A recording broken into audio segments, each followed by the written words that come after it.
The limitations are mental limitations. They're psychological and emotional limitations about what it is we're allowing ourselves to see about the nature of the universe.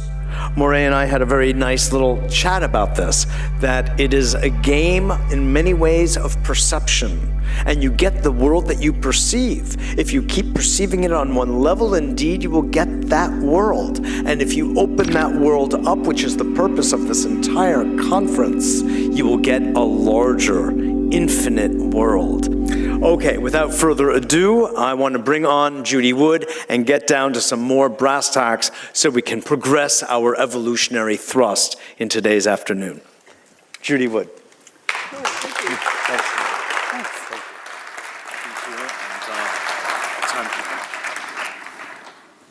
Hello.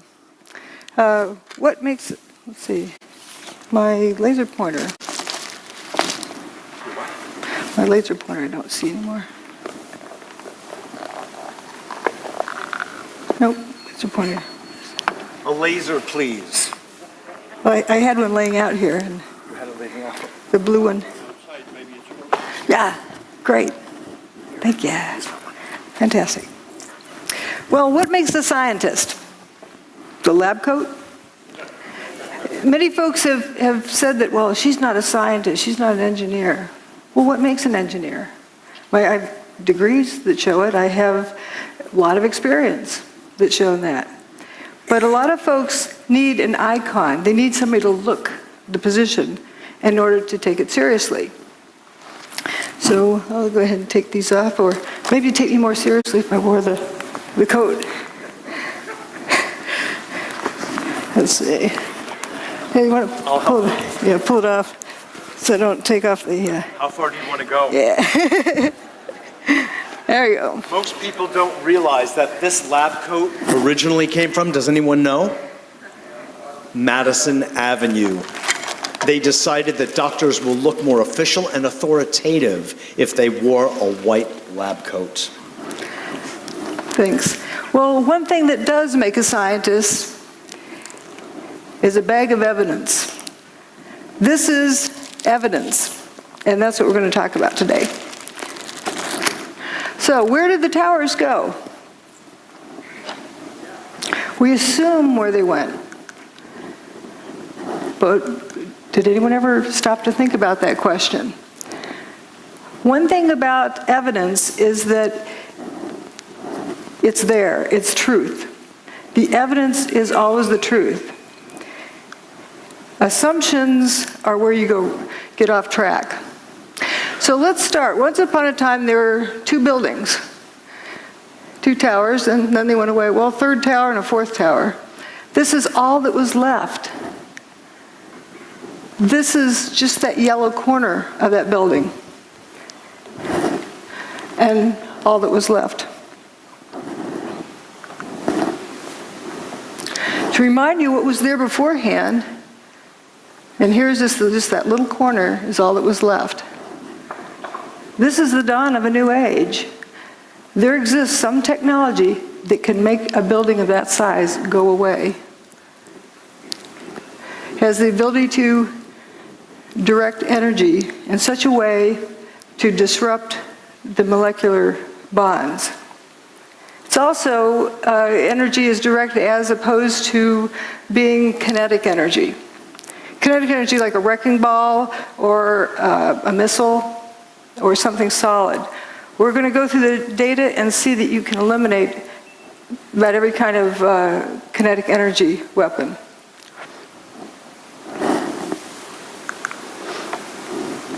And we know this technology exists.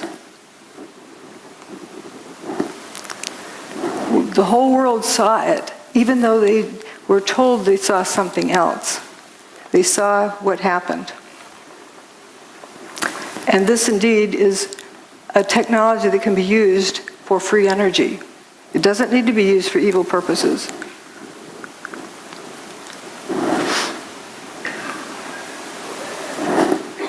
Oops. Again, that's all that was left, just a story or two of that. And would you believe it, that 14 people survived in there? So what we're going to learn is that the towers didn't burn up, nor did they slam to the ground, but turned into dust in midair. That's not a collapse, that's dust squirting up.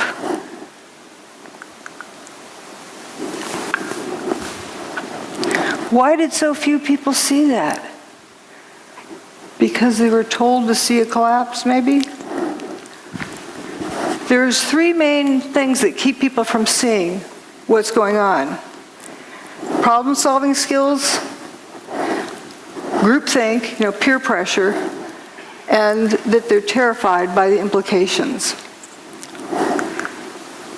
We're going to just focus on the problem-solving aspect. If I tell you the answer is 27, am I right?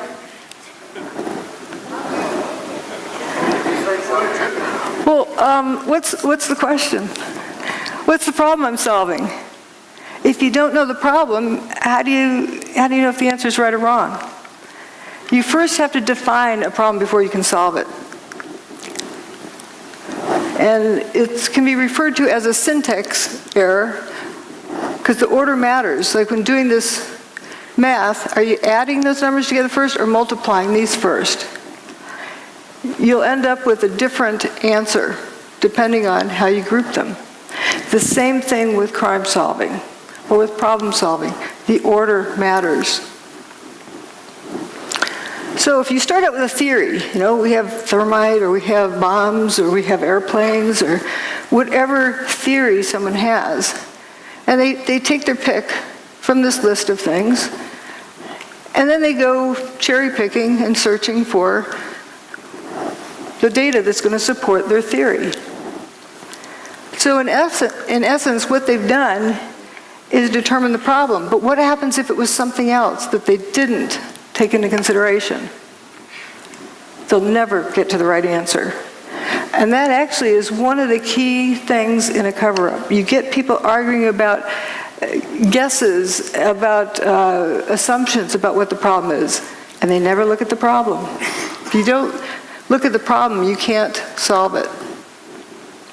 So what they're using is a theory to determine what happened. That's the wrong direction. We have to start out with what happened. You collect data, and the data always tells you what happened. And from that, you determine how it happened.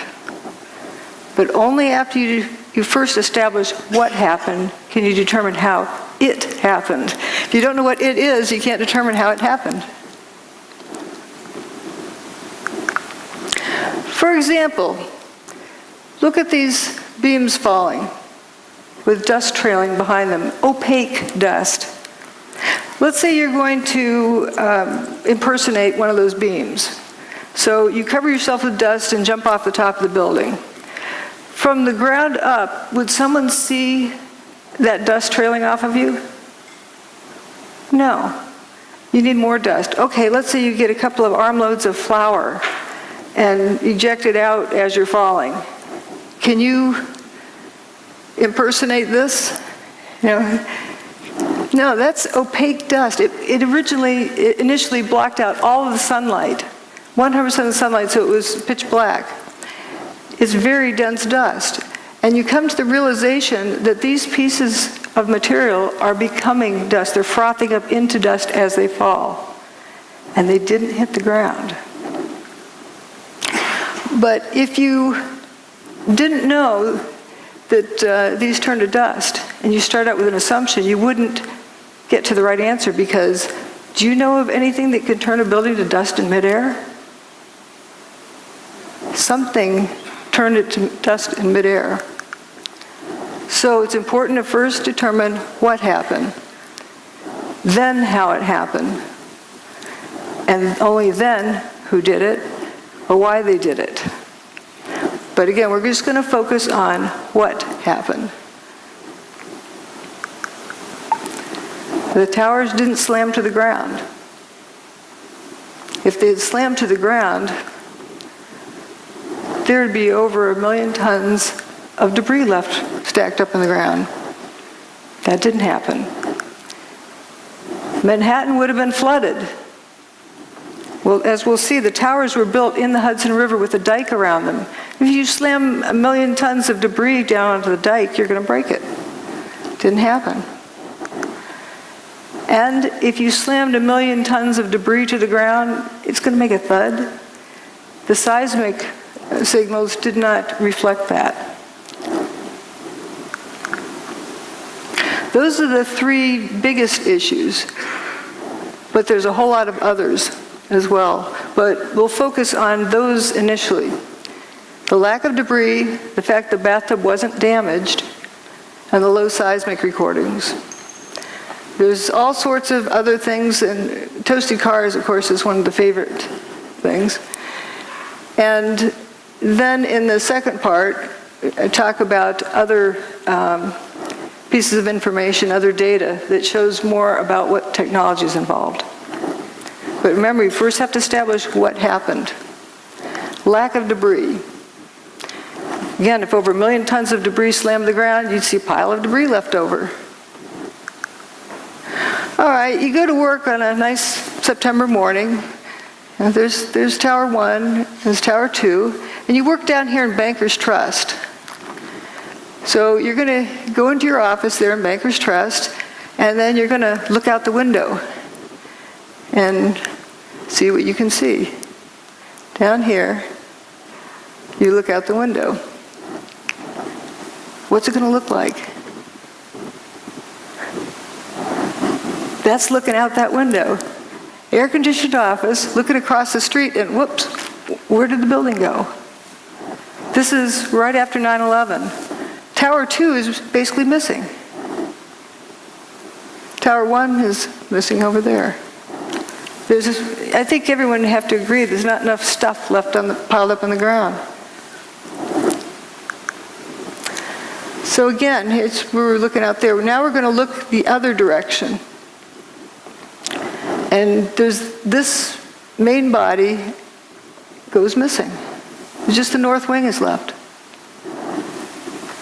The building just went missing. That's building 4. It was a 9-story building.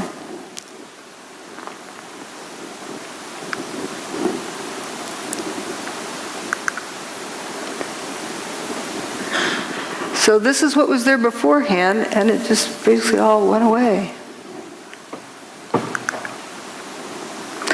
And a satellite image shows, all sorts of holes that were in those buildings.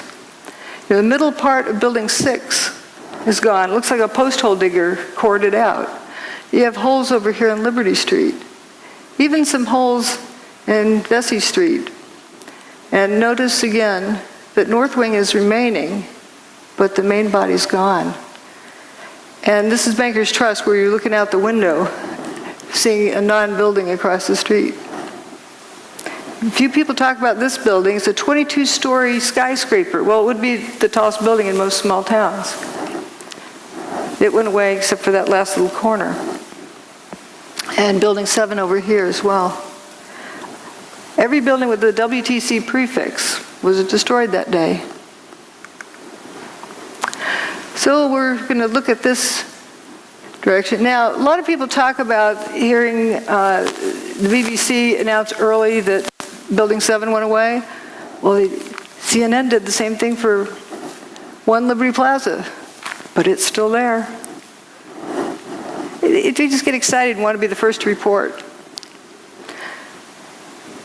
And we're going to go down and look on the ground and see what it looks like down in here. Looking at the front door of Tower 1.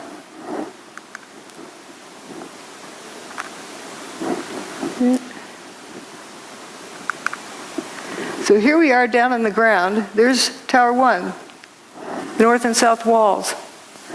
The ambulance that was parked in front of the front door of Tower 1.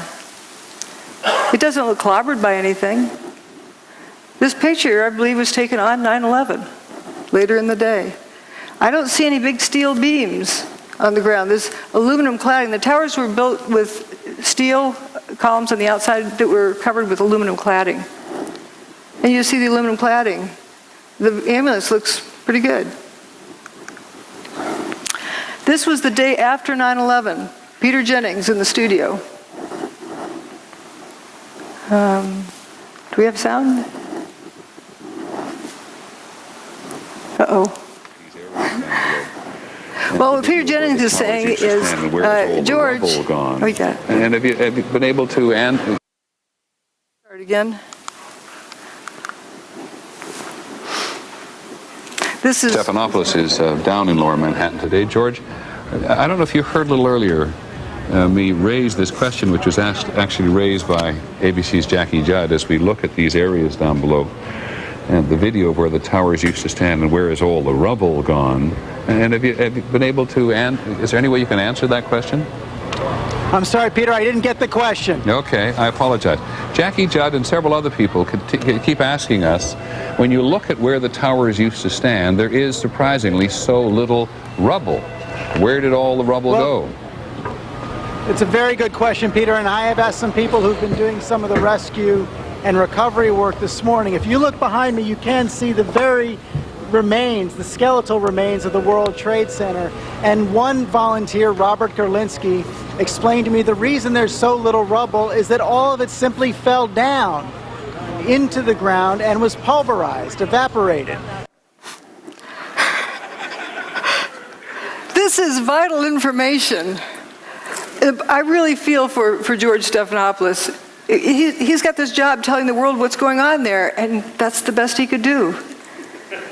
And we humans tend to keep asking questions until we're given an answer. We don't stop to think if the answer makes sense. So what he is telling us is that it's obvious there's a big lack of material there.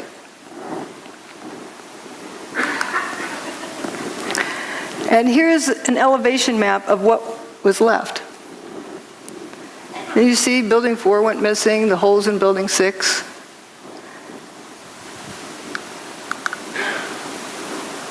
Here's a firefighter in stairwell B. I heard this very, very loud noise above me. It was just a tremendous roar. Right down here, while that picture was taken. It was above, and it sounded like it was coming towards you, and then the wind, a very, very fierce wind, and my helmet started lifting me up off the ground, and so that's when I crouched down. The next thing I just crouched down. I got to the corner of the staircase by the railing, and I just got as small as I could possibly get. Because I'm not a big guy to begin with, so fortunately I'm not. So I got in and I literally, I guess the best way to describe it, I tried to crawl into my fire helmet. That's what I wanted to do, just to protect myself. And I wasn't sure what was going on. I thought the building might be coming down, and I figured, okay, this could be it, and I was a little angry. I said, so like, damn it, like, why me? Why, it's beautiful. I'm going to die in the World Trade Center on a beautiful summer morning. It's like a little denial and disbelief sets in, and so then I started getting hit with stuff. It was just debris was hitting me, and it went dark, and then the next thing was just total silence, nothing, no wind. No noise, no light, nothing. And then I started hearing noises. I started hearing like moaning, and guys were starting to communicate, yell out. These were the guys I was trapped with. They're calling out, who's there? You guys all right? Blah, blah, blah, and this kind of thing. And I realized I was other people. I wasn't alone, Because when you're alone in a situation like that, it's like existential isolation. It's like, and then when you find out you're with other people, it makes you feel a lot better. Even though you're in a very bad situation, at least there's other people. But then the strangest thing happened. This beam of sunlight came right in on us, like about 8 inches long, but it was clearly sunlight. It was all dirty, full of debris, and it looked like pepper was floating around in it, sort of. But it was sunlight, and I'm like amazed now. It's a 110-story building above us, and I'm looking up at the sun. He was right at the base of this building. But when you came out, you had no idea where you were. There was no way to tell north, south, east, west. It was just the whole atmosphere was full of debris and papers and smoke, and there was no landmarks. There was no way to make a reference point. There was no, you couldn't see the sun anymore. The sun had gone away because the sunlight that had come in now was gone, and so there was no way to tell which way you were going. He was at the base of this building while this picture was being taken. And all 14 of them walked out on their own steam. Let's see. Here again is where they were. Jay Jonas was one of the ones with them and said, I looked and said, guys, there used to be 106 floors above us, and now I'm seeing sunshine. There's nothing above us. That big building doesn't exist. Then later said, these are the biggest buildings in the world, and I didn't see one desk, one chair, one phone, nothing. Another survivor described walking out onto an empty football field. This is from the base here. This is what was there that went away. And that's where another 14 folks survived, in that little stub at the end of that first building I showed. And they had that hole in Building 6 where 50% approximately of Building 6 was missing. And the main body of Building 4 went missing.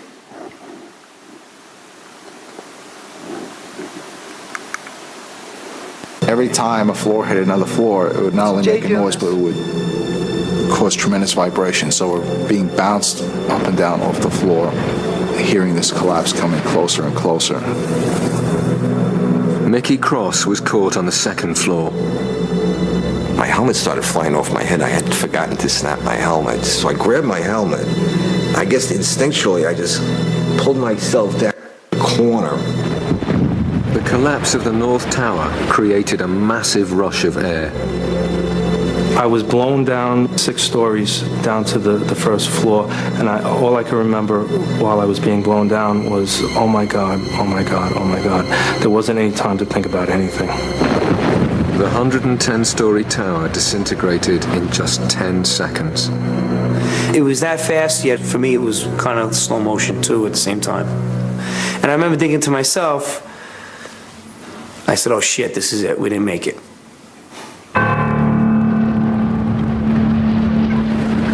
Faced with what seemed like certain death, the trapped firemen thought their last thoughts and prepared to die. In those 10 seconds, I was like, well, I'm 33. What have I done with my life? Worked almost all the time. My wife is gonna, be a widow now. And I pretty much saw myself. Pretty much saw my funeral. I saw everybody at the wake at my funeral, and my parents and family there. You think about everything I guess that you haven't done in your life, and you realize that, is this it? Are you gonna make it out of here? And I was just too young, and I have too much more to do with my life than for this to be it. I thought I was going to be dead in a few seconds, and I remember feeling, I hope this is fast, because I had a fear of being trapped, like say with a broken back or severely injured, and still being conscious and alive. It was strange, but I was at peace when the collapse actually started. I said, all right, whatever's going to happen now is going to happen, and I hope it doesn't hurt too much, but the fear was gone. The collapse of the North Tower killed over 1,300 people trapped inside the building. But some of the concrete walls encasing Stairway B had remained intact, and enclosed within them, 14 people were still alive. As they opened their eyes, it seemed as if a miracle had happened. I could hear Mike. I could hear him groaning. I could hear him called out to me. I called out to him, so I knew he was alive. From the neck up, I seemed okay, but everything else was just like pins and needles. I mean, I was slapping my leg with I'm watching my arm hit my leg, but I can't feel it.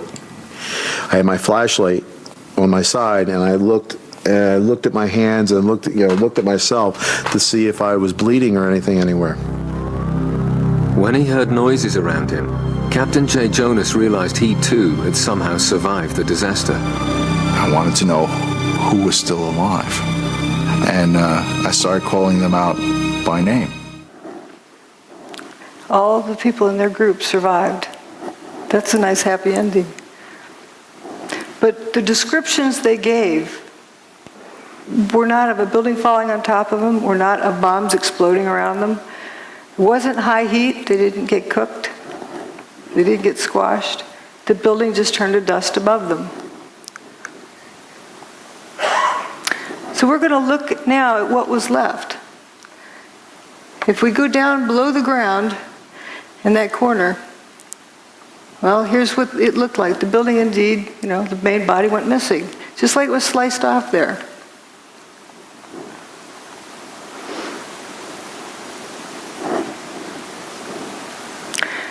So the mall is in the first story below ground.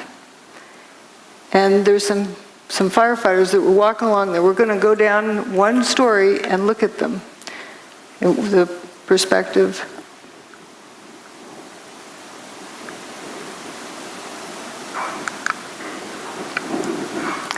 Here they are. That's right under that area. It's a little bit punched in down here, but you can read innovation luggage, Hallmark cards, so you know right where they are.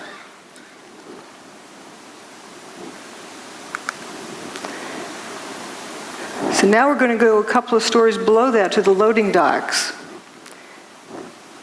And it's right below there is where they're walking, but the loading docks look from up above.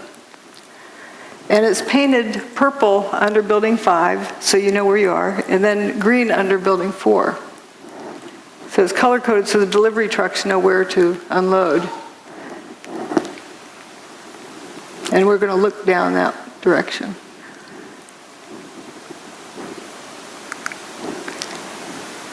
Just after 9/11. Listen to the echo in this audio clip.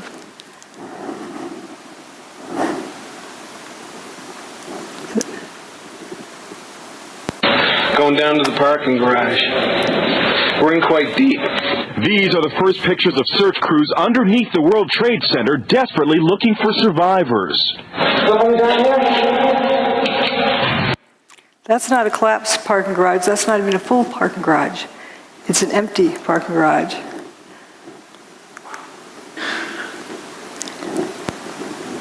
And we had this left. You can see remains of Tower 1.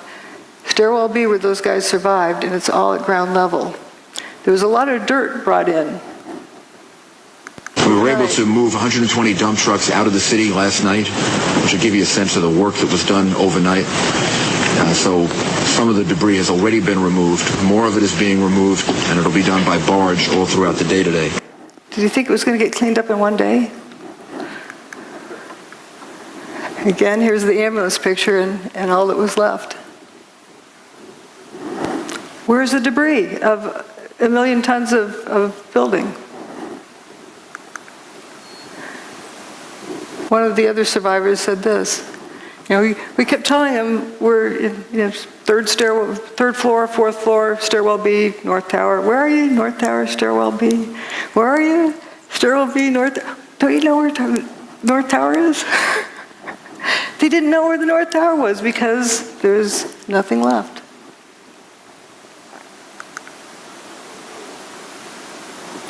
And do you blame them? Here's right where those guys were, up in that little corner. Hundreds more firemen were now arriving at the disaster area, but Captain J. Jonas's Mayday messages were still not getting through. Trapped down in the remains of Stairway B, there was nothing else Jay could do. We realize we can't get ourselves out. And that's a big mental leap for a fireman to take, because we're so used to being the people who are going in to rescue someone. Now, the roles are reversed, and you realize you're helpless yourself. But with the survivors buried alive beneath a debris field that extended over 16 acres, it seemed they would need another miracle to save them.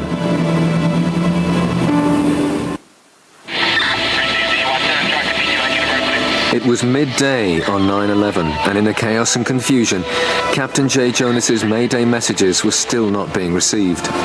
The firemen had no idea there was a pocket of survivors nearby. Then Jay again tries to make radio contact. Unexpectedly, this time his call is picked up. One of the officers coordinating rescue operations is Chief Nick Visconti. He responds to Jay Jonas's Mayday call. Operation to lattice 6. All units stand by. Operation to lattice 6. I got a radio transmission from Nick Visconti. I heard operations post to lattice 6. Operations post to lattice 6. This is Jay, where are you? Okay, 10-4. North Tower, stairwell B as in boy on the 2nd floor. But the location Jay gave was unbelievable to them. The North Tower no longer existed. They asked for his location again. He asked me that a couple times, and one time he asked me that. Somebody else got on the radio and said, "Where's the North Tower?" I remember somebody saying that, "Where's the North Tower?" on the radio. And I said, "Oh shit." I says, it's not good.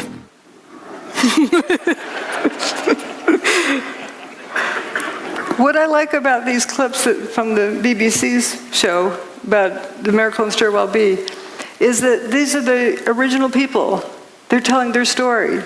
Indeed, they're real people, and they were trapped in there and walked out. And what they experienced. Can you imagine being at the base of a 110-story building and the building goes away and you're left alive?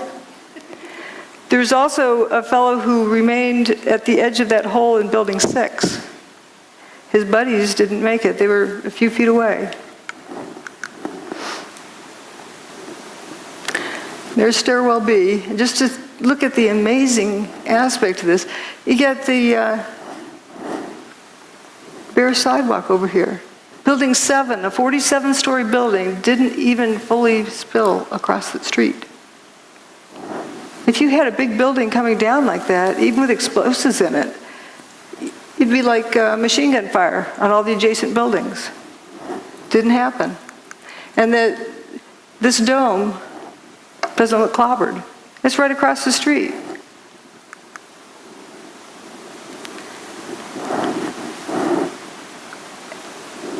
You don't see that debris piled up on the ground. This is right at ground level. So now we're going to talk about the bathtub. I don't know what the lighting is. If the building crashed to the ground, Manhattan would have been flooded because that dike around the bathtub would have been ruptured. And all of the PATH train tunnels and subway tunnels are all connected underground, and they would all have been flooded. That didn't happen.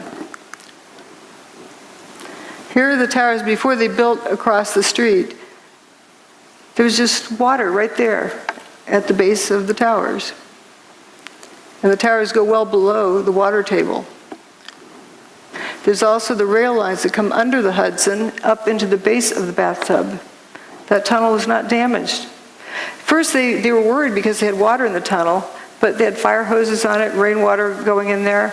But once they pumped it out, it stayed dry. That's the bathtub wall. It's called, or slurry wall, or dike, whatever you want to call it. It keeps out the Hudson River. The towers were actually built in the Hudson River 70 feet below the water table. That's 7 times 10. So they're pretty far down there. And if that thing had been ruptured, Lower Manhattan would have been flooded. And here's the Hudson River. And as they're constructing it, you can see way deep down in there is the base, down there in bedrock.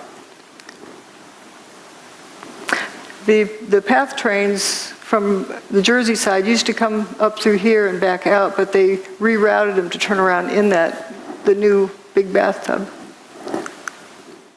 I thought the seismic data you were going to look at was data associated with the collapse of the tower, particularly 2. Yes. Oh, yes. We did look. Obviously, we've looked at all of the seismic signals. The main focus of that was to establish the timing of the various events and if any, again, using it also to see if there were any events that we could not explain other than it being the collapse of the towers and the World Trade Center 7. The signal strength due to the collapse of the towers were not of any magnitude that was seismically significant from an earthquake design standpoint, or from the design or failure of a structural component, or of, I would say, a piping system that might be used in a structure. So there wasn't anything that gave us pause in terms of that being a significant seismic event to have ruptured the pipeline. This was a meeting that NIST had to determine what happened to Building 7. So they're wondering if there's any pipelines that went through the bathtub over to Building 7. And he said it wasn't seismically significant enough to have ruptured a pipeline to cause any damage. You have two buildings, 500,000 tons each, slamming to the ground, and it's not a seismically significant event. And the bathtub's fine at the end of the day. Tower 1's base is right here, down the bedrock. There's the old parking garage, after they cleaned it out. And if the buildings had slammed to the ground, the seismic signal would have shown it. Didn't happen. Michael Ober said, I don't remember the sound of the building hitting the ground. Somebody told me it was measured on the Richter scale. I don't know how true that is. If the building's hitting the ground that hard, why do I not remember the sound of it? It's amazing. And somebody who worked in the 27th floor decided to go home because he wasn't going to get anything done that day. Went down to the ferry terminal, the south end of the island, and some idiot, they thought, came running up and said, the tower just collapsed. And that's ridiculous. They didn't hear it. They didn't feel it. When they walked past the tower, it looked like it was in good shape. Well, I think I know why it didn't make a sound. That part of the building doesn't make a thud when it hits. Dust gradually settles, and that's a lot of dust. This is an earthquake that happened earlier that year, in January of 2001, in Manhattan. So we know that the bedrock that the tower sat on can carry a seismic signal. But here's what Tower 1, the signal it made. Notice the difference in the quality. This is very high frequency. The lines are very closely spaced compared to this. Also, it has this, I call it the snout leading up to the big signal. It has that leading portion, which is the primary wave. The P wave arrives first, and then the secondary wave arrives. This is neither a P wave or an S wave. This is only a surface wave. P wave and S wave travels through the Earth. In other words, when during the tower's demise, the signal did not travel through the Earth. Again, that's the January 17th earthquake. And here's, P wave is like a rubber band snap, and the S wave is like a jump rope. And the rolling surface, like getting up off a mattress in the morning, the mattress springs back up. If you remove two 500,000-ton buildings, you're going to create a surface wave. But it only lasted 8 seconds.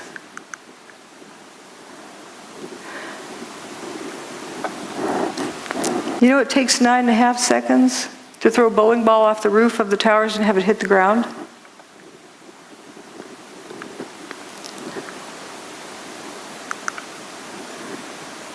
So how can this be? The building couldn't have reached the ground as a solid, rigid object. Here's where Tower 2 had already gone by the time this chart started. Tower 1's demise there. But here we're going to focus on Building 7, down here. There was an earthquake in the Fox Islands up by the Aleutian Islands, and that's what the mess is after that. But where this vertical red line is, there's no seismic event that shows up at this scale. Nothing that stands out from background noise.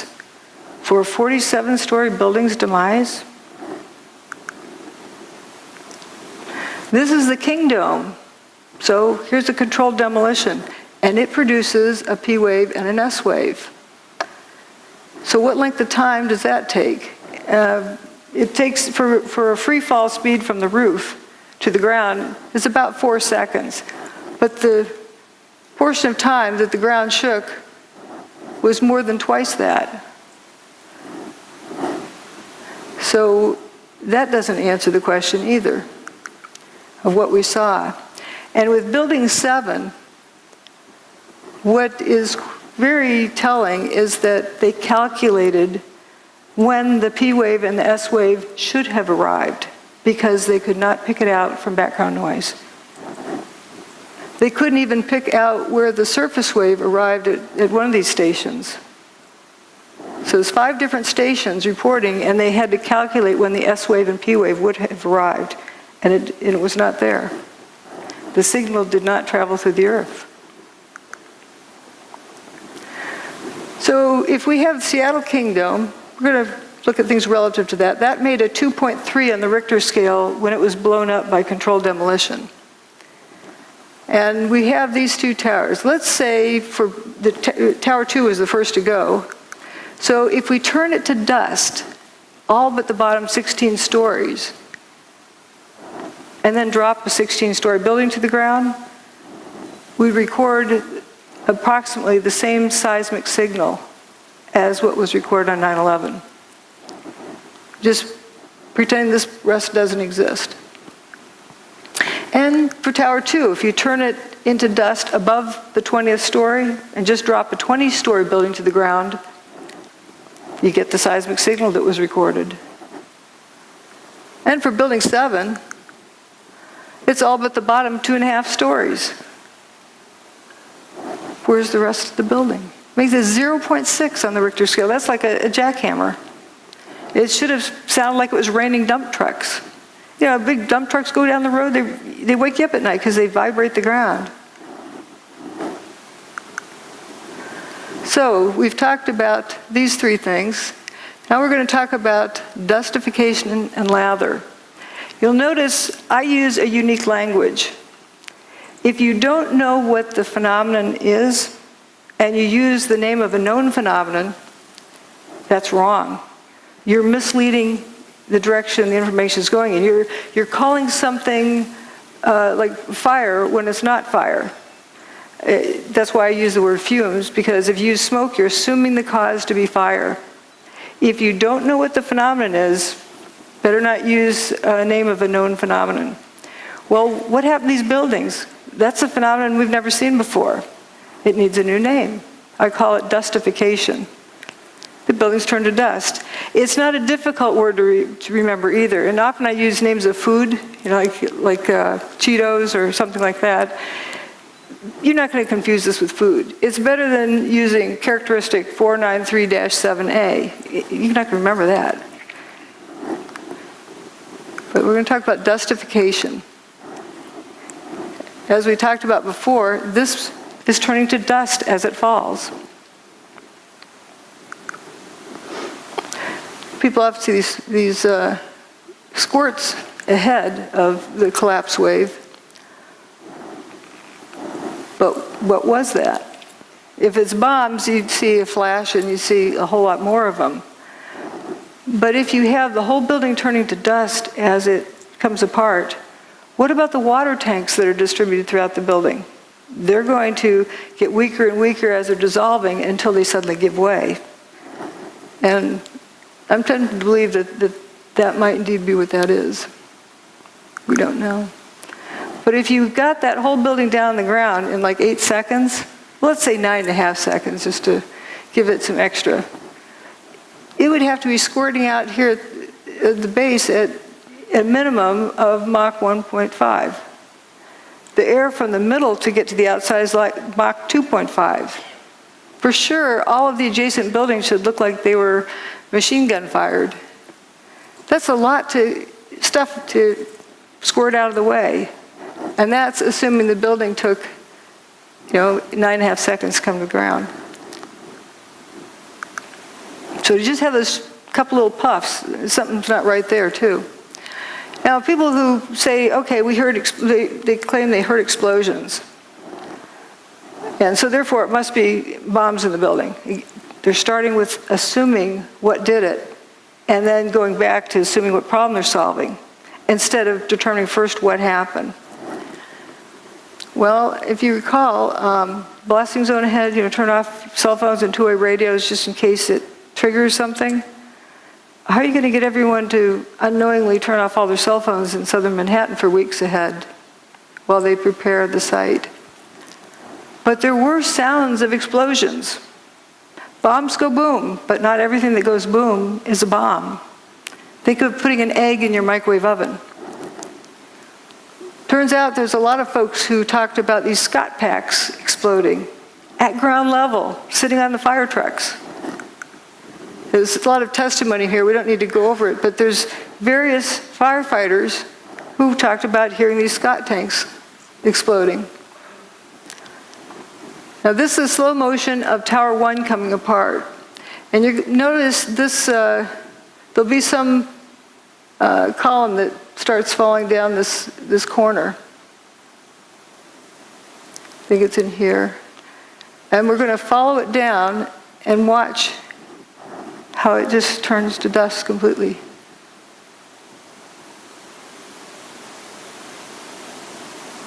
And as well as these other things. Here it is.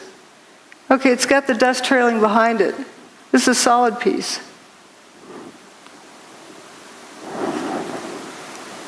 It's like ice cream melting. It's going away. And if you focus on various other parts, you'll see the same thing. There's no sound with this. This is a high-speed version. You can see that piece again. And these big chunks over here. So you see it's turning to dust as it comes down. And we're going to go look down on the ground right next to where this was coming down. This is the Verizon building here. Whoops, right here. And we're going to look at the corner right below there.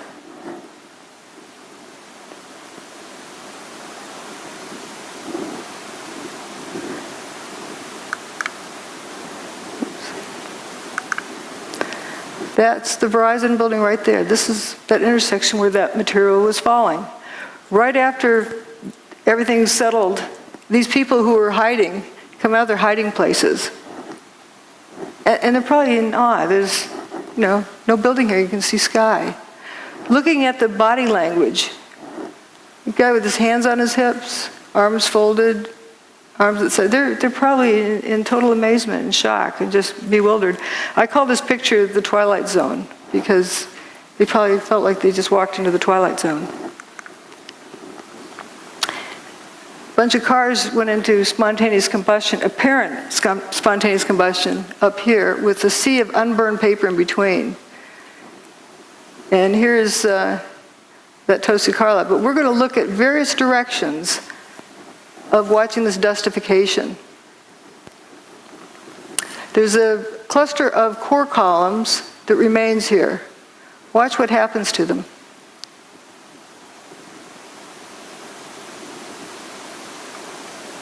They just faint.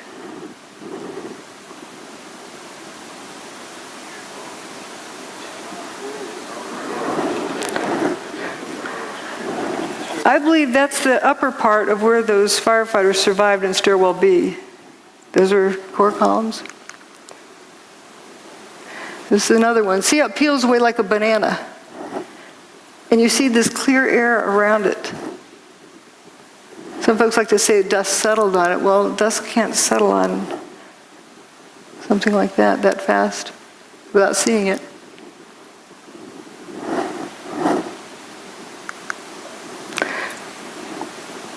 And there's from across the river, you can see those two. And then there's a sequence from the northern view.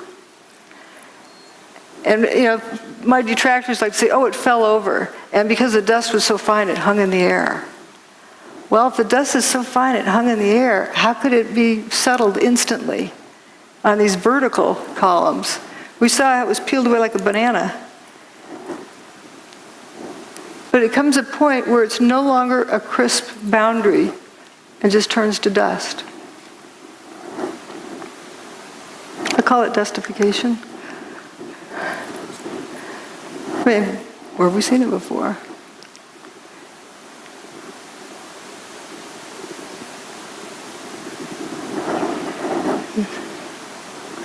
I think it was one more round.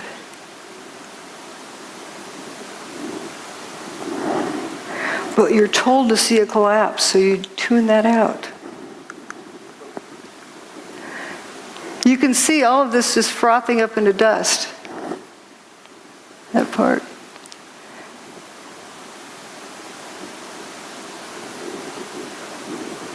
And it's also blowing downward. Very clean edges. So it isn't like dust was settling on it.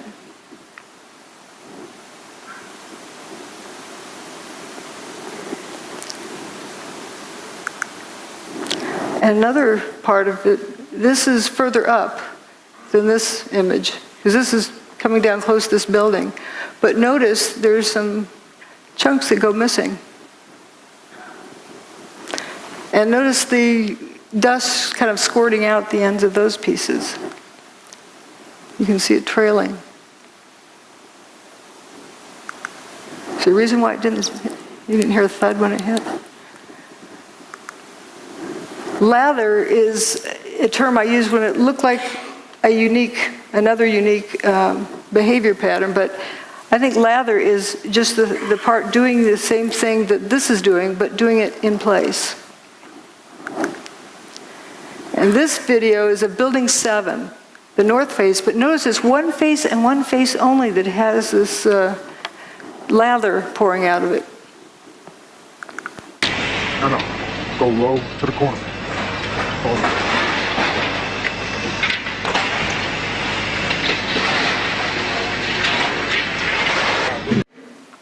Notice it's spiraling around.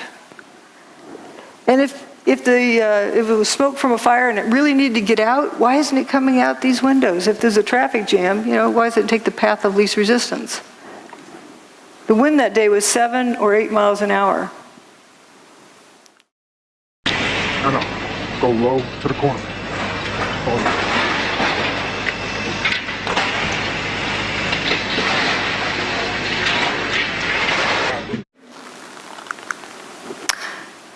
Now we're going to look at dust rollout and fuzzballs.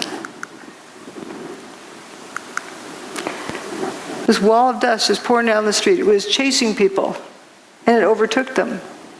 Didn't cook them. Just left them covered with dust. I like these abrupt lines. Like you can see where this other fellow's tie was tucked in there. He was just covered. He didn't get cooked. The dust went a certain distance and then went up. Another bizarre thing. Again, it's important just to take in all of the data, and it starts telling you the story of what happened. Let the evidence tell you the story instead of forcing it to go a particular direction. And I wouldn't have seen this before, just all particular distance then goes up. There's a video filmed by Bob and Bree, who had an apartment up here. Bless them for saving this video and then sharing it with the world. This is an image from there, and the dust doesn't quite touch their window and then goes up.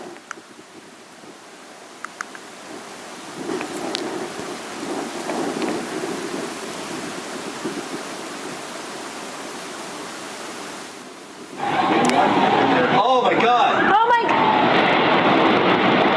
Oh my God! Oh my God! Oh my God! I told you!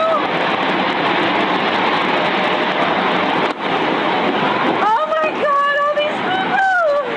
Oh my God! Oh my God! Oh my God! Oh, it's awful. Oh baby, hold Lily. Oh my God!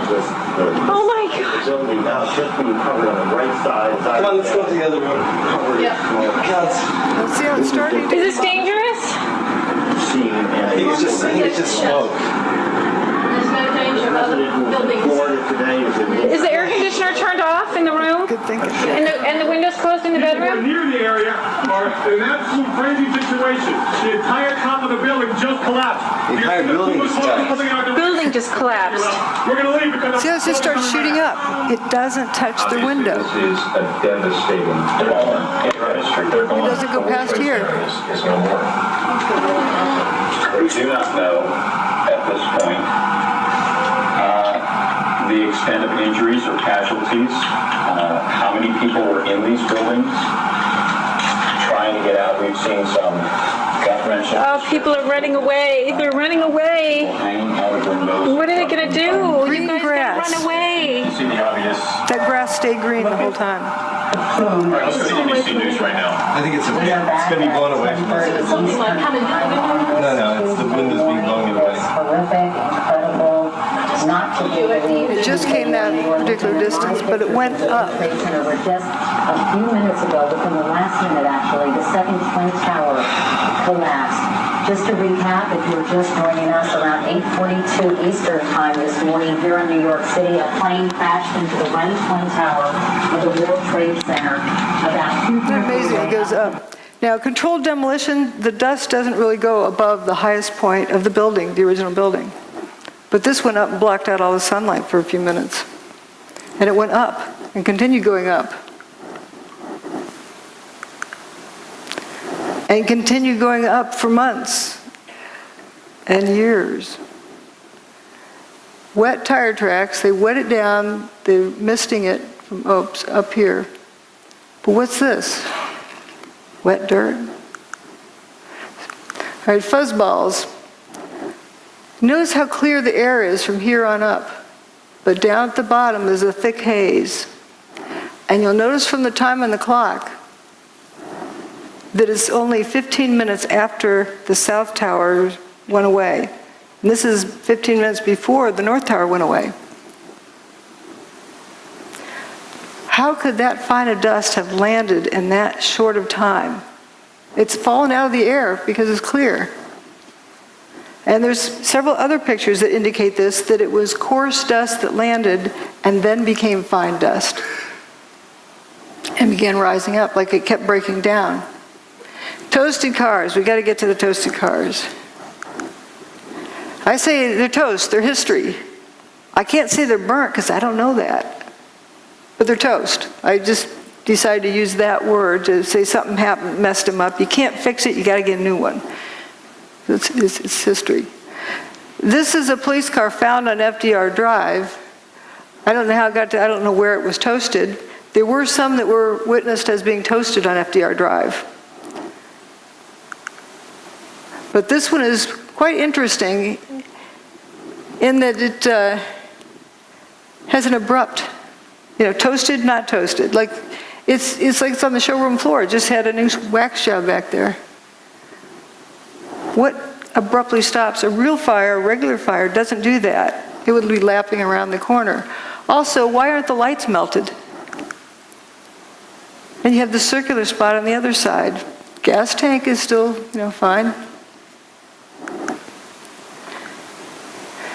This is where all the toasted cars we're seeing that I'm aware of, as well as the toasted car lot. And the ones we were looking at were down here. And an emergency medical person said you could tell it was hot at the Trade Center because you could feel the heat from the bridge. But paper wasn't burning down here. How could somebody over here, 3/4 miles away, feel heat? Something that they perceived as heat. And you said you saw melted tour buses, melted cars? The cars that were right down there, it was just unbelievable. They were twisted and melted into nothing. The debris is just unbelievable. And then you can see fire trucks and police vehicles that were down there early that all their windows, the windshields are completely blown out must have been from when debris dropped.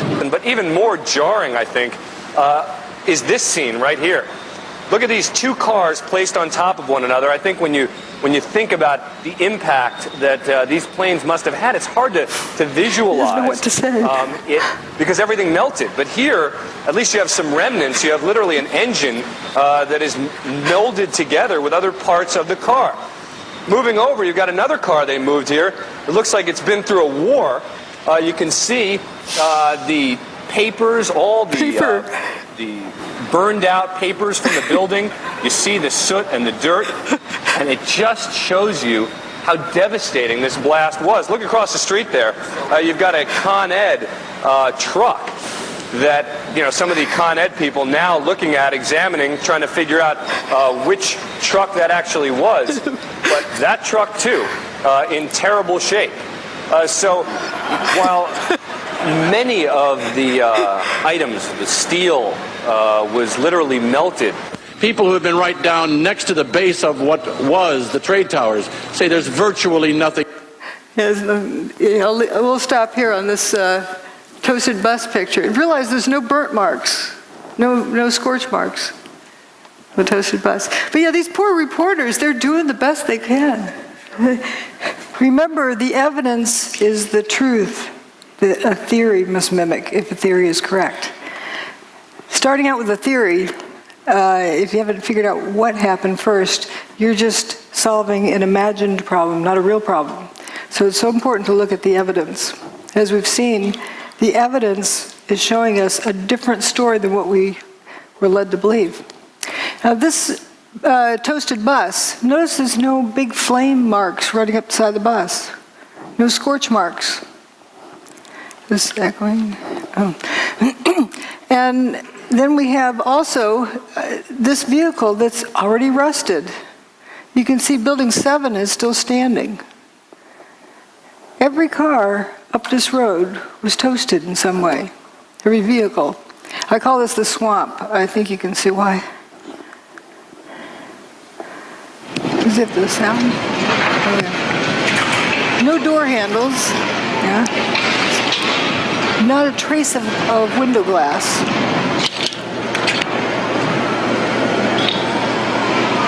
Just gone. Go, go. 3, 2.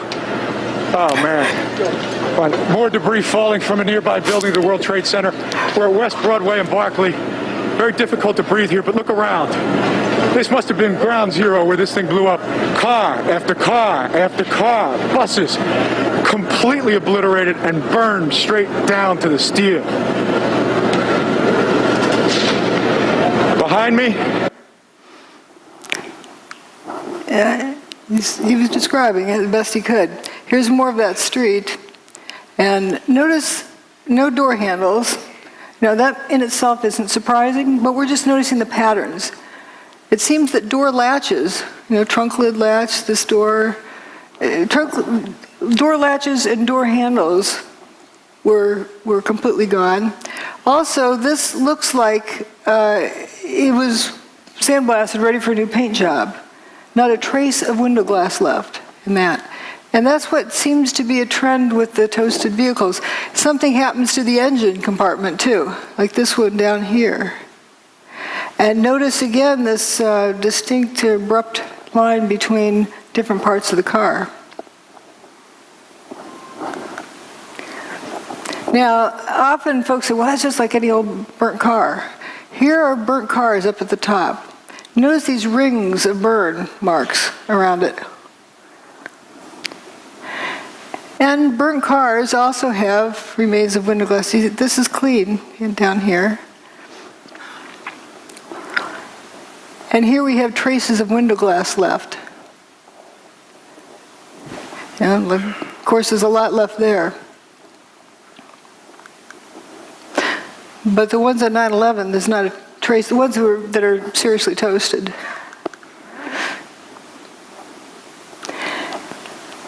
Doesn't look at all. These are uniform colors, like they've been sandblasted, ready for a new paint job.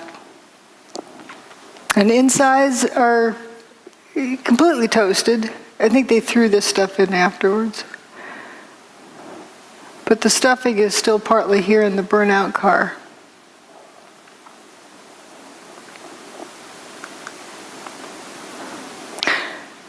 So there's a bunch of cars that appear to go into spontaneous combustion up in that parking lot. And we have various views of that. And my detractors often say, well, the cars were towed They were burned elsewhere and were just towed to junkers. But we have photos of them before, during, and after. Now, here's the toasted car. See how it looks like this flame coming out of them, but the sea of unburned paper in between. The building's over here, the towers. And here again is the tower still standing. And there's the untoasted cars. They're not even been toasted yet.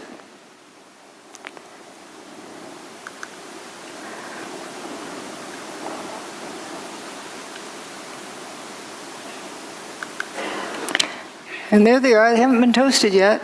They're still in good shape. I actually thought this car was white, but I was surprised to find it was black. And here, it's still in good shape. People are evacuating. Here it is after it's been toasted. You can't tell it was a black car. Just all in a line. They just went poof. Weird fires. I can't call them a fire because there's weird things with them, like paper not burning. This is where I call the swamp. Toasted cars all along through there.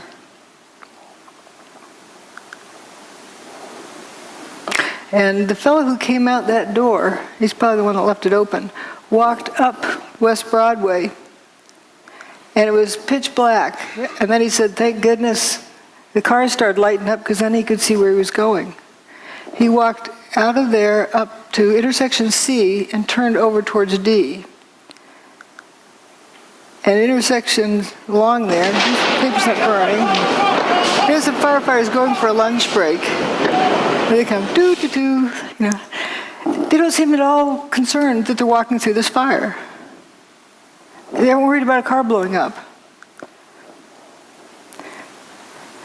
Now, this is an interesting picture. Often we were shown this by certain individuals who would say, see, molten metal. But wait a minute, what's really going on here? This is an igloo cooler and a trash can that aren't melted. If this is white hot, then it's got to be, you know, hot enough that it's going to melt this aluminum. Aluminum melts at around 660 centigrade, and it's a kind of barely a beet red. You have to be like 1,000 degrees centigrade in order for it to glow. So when aluminum's glowing and it's not a puddle, something else is going on.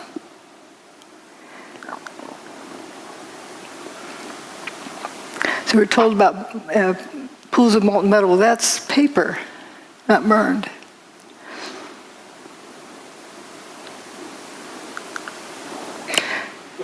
Aluminum is blood red when it melts. Whoops. I don't know what that is.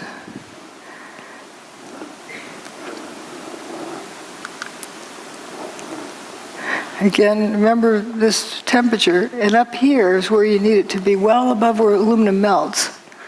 But you see, this aluminum cladding appears to be glowing on the end. This corner up here. And you get these, I call them Cheetos. And in case people don't know what Cheetos are, you know, the orange thing on the ground, and you're not going to confuse that with a piece of steel, but there's these little things that look like Cheetos that are glowing.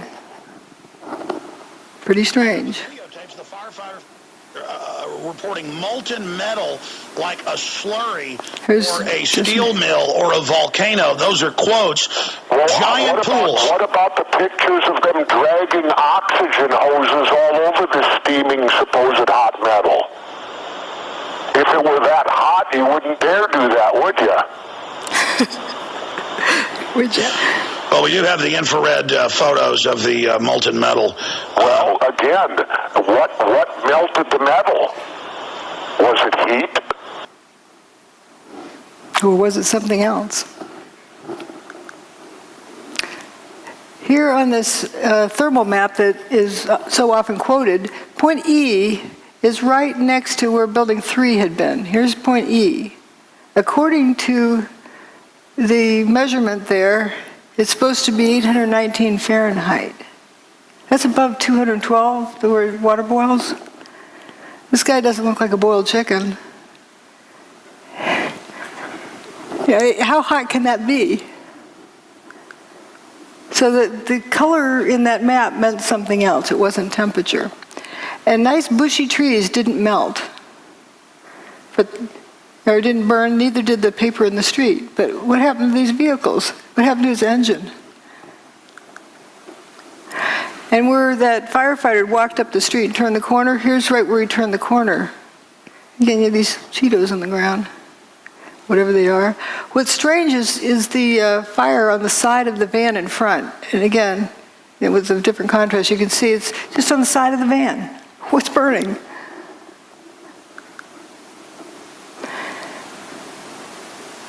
This shows the apparent spontaneous combustion. This is during the cleanup. You see that thing that flashed over there?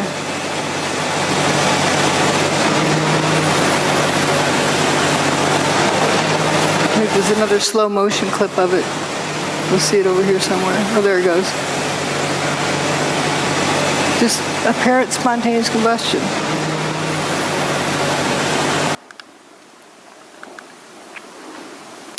This is a clip where they talk about hot steel-toed boots. Up to 10 times a night, often until 2 in the morning, delivering whatever it is rescue workers need to do their jobs, like the ones working in the hotspots. Steel-toed boots is one of the biggest things. Steel-toed boots? Steel-toed boots. Out still on the rubble, it's still, I believe, 1,100 degrees. The guys' boots just melt within a few hours, and they're burning their feet.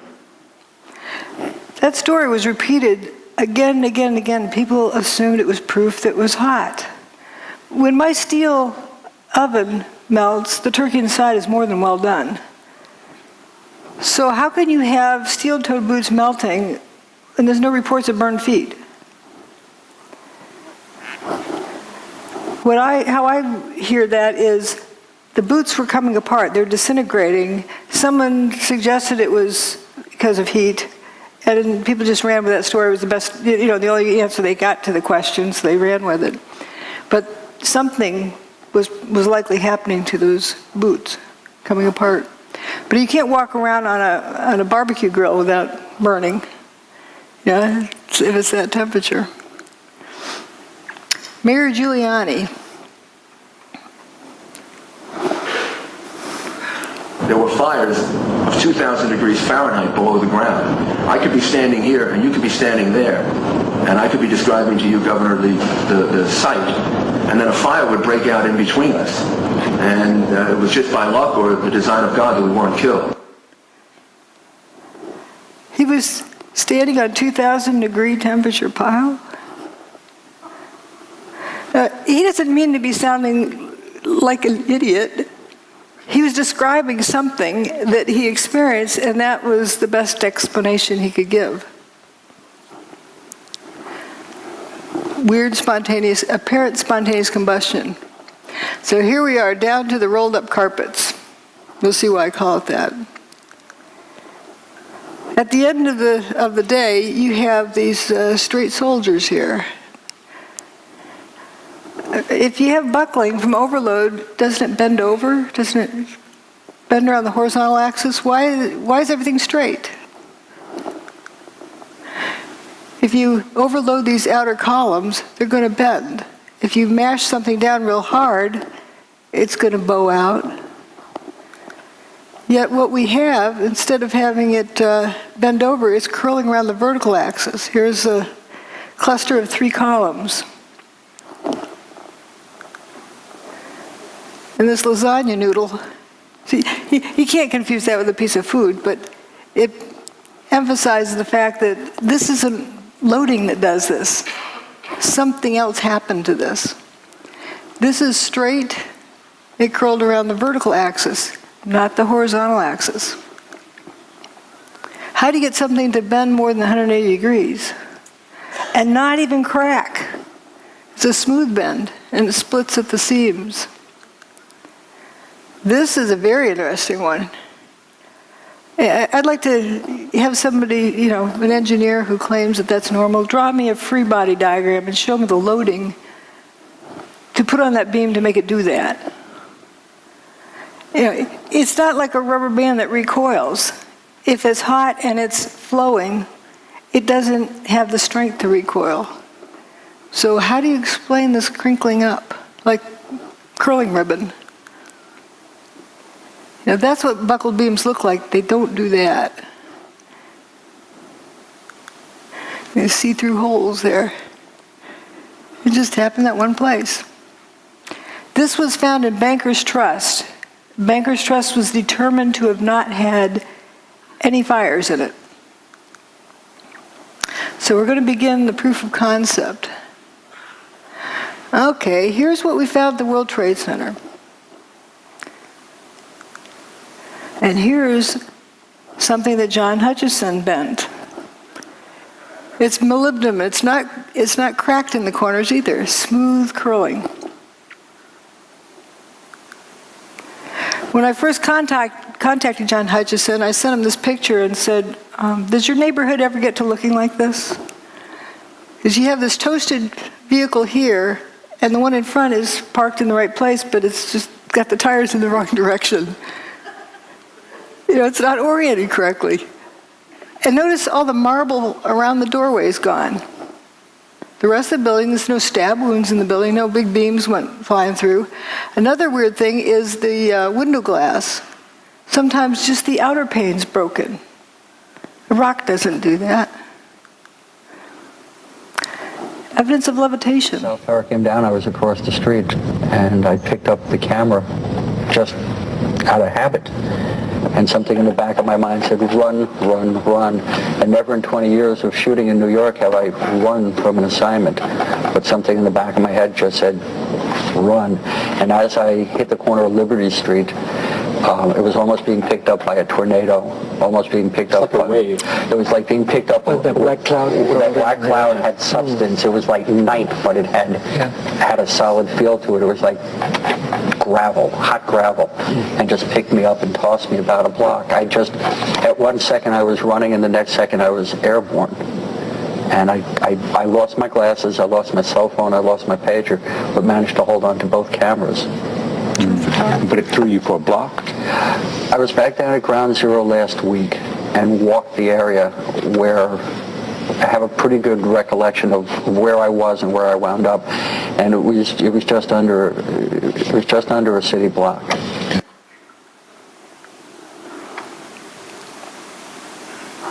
It was this blast of warm air. It wasn't hot. It was warm. And it picked me up and threw me up against the wall of the building that was...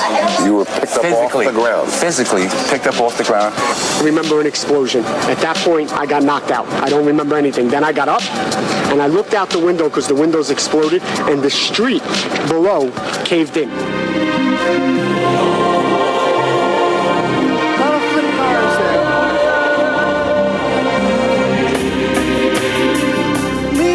The trees.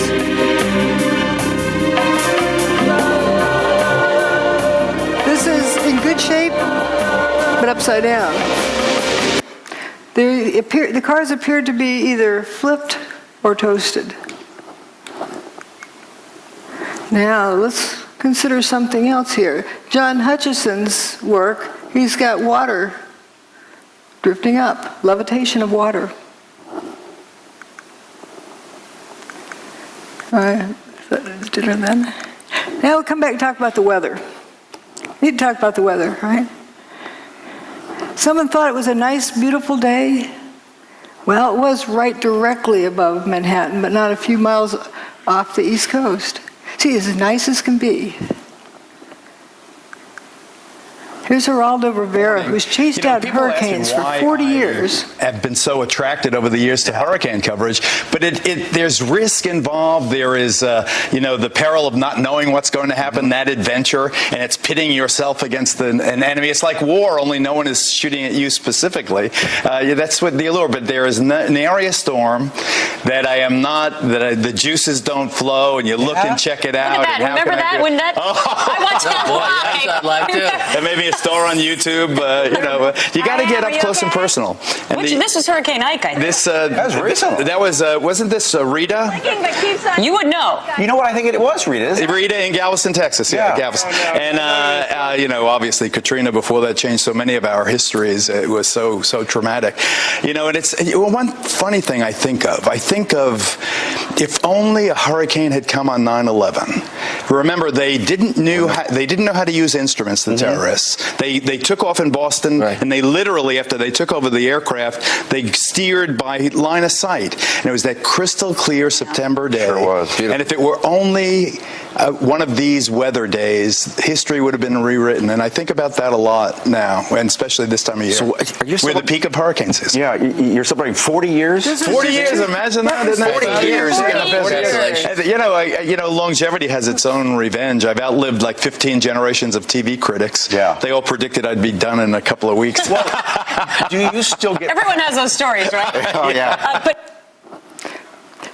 This was just 2 years ago. I think this is Batter's Dead.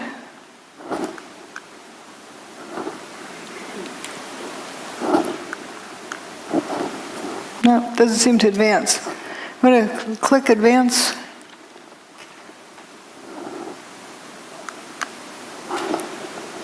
This seems to be out of batteries or something. Well, I don't know about that. Here again, you're asking us to deal with a fact I'm not aware of. I never heard about flames or fumes. Fumes coming out of a building. I'll tell you what, let me go to Steve in Florida. Steve in Florida, you're on the air. Go ahead, please, with Dr. Judy Wood. Hi, Joy. Thank you for taking my call. Am I loud and clear? Yeah, you are. Go ahead. Judy, you have misrepresented the facts concerning Hurricane Aaron. I live here in hurricane country, Florida. I track all the hurricanes. Aaron hit Corpus Christi, Texas, 15 August 2007. Your opinion concerning 911 are not consistent with the facts provided on 911 ripple effect, last man out, Richard Gage's blueprint for truth, loose change final cut, Zero, an investigation into 911, and many other video documentaries. I don't know what planet you come from. Okay. I guess he's gone. I don't know what happened to Steve. As for Hurricane Aaron, they did not retire that name. It has been used several times. It was first hurricane, I believe, of the 2001 hurricane season. All right. Let me go back to George. George. One funny thing I think of if only a hurricane had come on 9/11. And it was that crystal clear September day. Sure was. Beautiful. And if it were only one of these weather days, history would have been rewritten. And I think about that a lot. This is what was shown on television that morning of 9/11. This is where the hurricane was at that moment. See anything missing? This is where the hurricane was, here.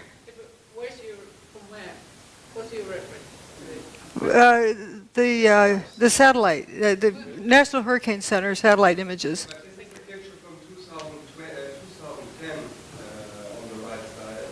That's Geraldo from that time. The rest is from 9/11. Yeah, Geraldo apparently didn't know there was a hurricane that day, and Joey Moore, a flight attendant on 9/11 who flew out of Boston's Logan Airport just before the fatal flight that left, did not know there was a hurricane either until he saw it on my website. But why didn't they mention it? That's the question. It begs the question, too. Yeah. Because you know how much they like to milk those for all they can get. They love to report on hurricanes. But do you say that they were manipulating reports? I'm not saying anything. I'm just noticing if people didn't know there was a hurricane coming and you saw it was headed straight for New York, if it hadn't turned around when it did, Manhattan would have been flooded. And how fast can you evacuate that many people from Manhattan? Can you afford that risk unless you absolutely know there's no chance? Unless you know, how would you know? Right. Was it reported on any other media, such as whatever the shipping forecast? It does show up the National Hurricane Center's text forecasts, but they were very played down. They weren't shown on the media. People were not aware that there was a hurricane there. It just seems you'll excuse me for saying, I've done a fair bit of sailing, and there must be Oh, a bunch of ships on that coast. they took the ships out to sea because they knew that the hurricane was coming. But what about the small vessels that were sailing down the coast that have surely just been wiped out by the hurricane? They may have looked into the National Hurricane Center's reports, but it was not something that was heavily publicized. It wasn't zero publicity on it, but it was very underreported. I'm confused here. Are you saying that they actually moved the hurricane away? They had the technology to push the hurricane away? Whoops. Or it was just that coincidentally the hurricane went away? Doesn't. I can't back it up. The hurricane for 4 days was going in a straight line. And then on the morning of 9/11, it stopped, turned around, and that afternoon it started heading out of town. So you think that was artificially done? I'm just reporting what the evidence is. I don't want to guess, but I can say that if they didn't know it for 100% sure that it was going to turn around, if there's any question, why weren't people told to evacuate? Just in case. Oh, because the people at the time were told to evacuate because of the hurricane? No, nobody was told to evacuate because of the hurricane. That's the puzzle, that nobody was really told about the hurricane being there. It just happened to be there and then turned around and left quietly. You know, we're told this is nice, wonderful September day, but it could have been used. Let's see, this isn't doing so well here. Judy, as a suggestion, might I suggest that it would help like audiences such as like me for myself. You know, this is completely surprising information, astonishing information. So to have a kind of secondary source of confirmation. Like, National Hurricane Center. all that one-line text or whatever it was. I've got all of the references in my book, and this is that satellite image of the hurricane is from the National Hurricane Center. You can download it yourself. I'm just saying that I think it would help your presentation. Excuse me, drjudywood.com/articles/Erin. You'll find 5 pages of multiply referenced data from the UK Meteorological Office, from the Canadian Hurricane Data Centre, from the US Hurricane Data Centre, and other sources. And I've got more if you want to write to me, I'll send you other stuff. We'll take questions. We'll let you get through your... The clicker doesn't work. Ladies and gentlemen, let's let Dr. Judy Wood get through her presentation. We've got plenty of time for questions afterwards. Thank you so much. So let's also look at some other information. Now, the hurricane was going to turn around at some point. They thought on day 1 it was going to turn around because it was a high-pressure system moving across the U.S., but then didn't. Well, maybe on day 2 it didn't. Maybe on day 3 it didn't. Maybe on day 4. Thank goodness it did. They had predicted it was going to turn around all this time, but did they really know when? If they didn't know, they ran out of room. So here we have the high pressure system moving in from the Midwest, and it's increasing, while the hurricane, which is a low pressure system, is moving in from the Atlantic. And guess where they met and when? 10 a.m. on the morning of 9/11. They were superimposed at that area, so you have 2 counter-rotating systems, curiously. And interesting drop with the humidity. But let's look at this magnetometer information. This is the Earth's magnetic field from the ground, not from satellite, but from the ground in Alaska. There's 6 different measurements. Each of the events on 9/11 are with a vertical bar. The first one is WTC1 getting an airplane-shaped hole, then WTC2, then WTC2 goes poof, WTC1 goes poof, and then later Building 7 goes poof. I say goes poof, they didn't collapse. They turned to dust. So it's interesting, it's pretty much a steady state and something different happens here. There was a solar storm approaching, but it didn't get to that point until a day later. So there's something else going on here. A closer look, about 20 minutes before WTC1 got its hole, that's the North Tower, they started wandering off of their average value. And as soon as WTC1 got its hole, it reverses direction. As soon as WTC2 gets its hole, it goes horizontally. It's like one reversed the other one. Maybe coincidence? And then when WTC2 goes poof, they start going downhill, but when WTC1 goes away, it really drops off the cliff, and then things are all haywire all afternoon until WTC7 meets its demise. The Earth's magnetic field, as recorded at 6 different stations. Again, here's where they start wandering down. There's actually 3 different measurements for when the North Tower got its hole. The 9/11 Commission report, the Palisades seismographic station, and the NIST report. I can tell you which one's right. Based on where the turnaround happens. And see how these go horizontally after Building 2 gets its hole. These are the 6 different recording stations. It's just, a curious set of data. Now we're going to get into the proof of concept. I can't say for sure what technology was used, but I can show you something that reproduces all of the same phenomena.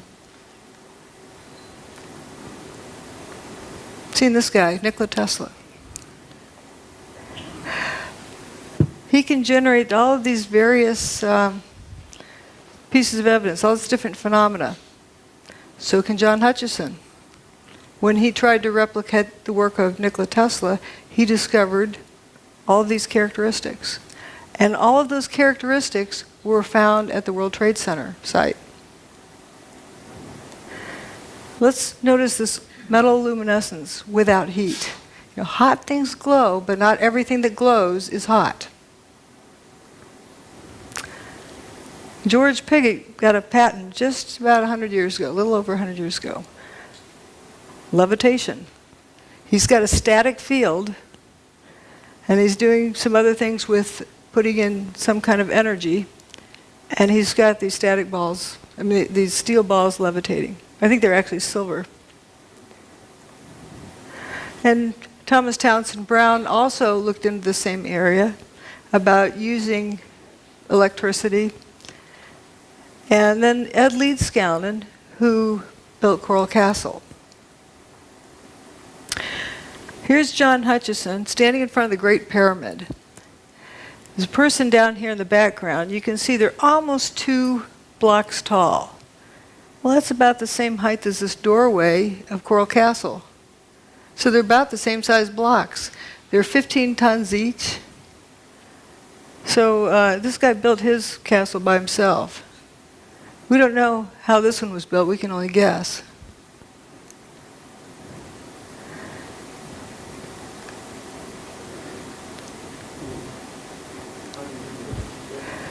Well, let's look at how John Hutchison's more of work here. This is an iron block. It's 2 inches by 2 inches by 7 inches tall, solid iron block. And when he puts it in his system, it buckles over, and you can see some fuming here. And it actually is colder to the touch at the end of this. And here we get to see it happen. And we're going to compare it to the fuming door handles from 9/11.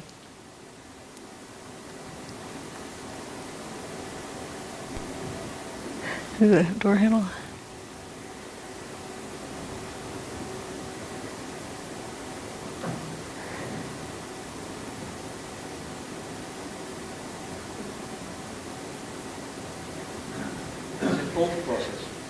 Yep, it's a cold process. Solid iron.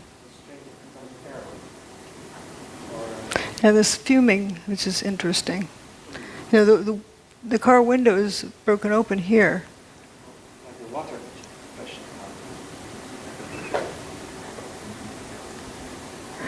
We're going to look at some other things about the weird fires. I can't call them regular fire because I don't know that. The weird fire, just to note that it's not something that you know for sure what it is. It's glowing, but the paper doesn't seem to burn. If this was glowing because it's hot, it'd have to be at least 1,200 degrees centigrade.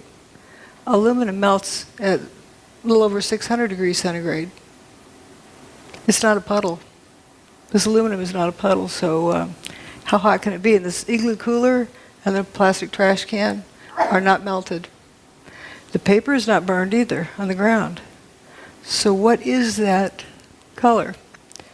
And another weird thing about this, right across the street over here is Burger King. And inside they're flipping burgers, cooking burgers for the firefighters. Not serving to the customers, and then the building across the street was missing. It's just a weird sight. Now this van is also interesting that, you get all this something looks like it's on fire, weird fires there. This van down here has a fire on the side of it. What's burning? And if you see falling debris that was on fire hit these vehicles, why didn't it hit anything else? And how's it, under the vehicle? It's just very strange. His Park Place is several blocks north. Now here's John's boat experiment.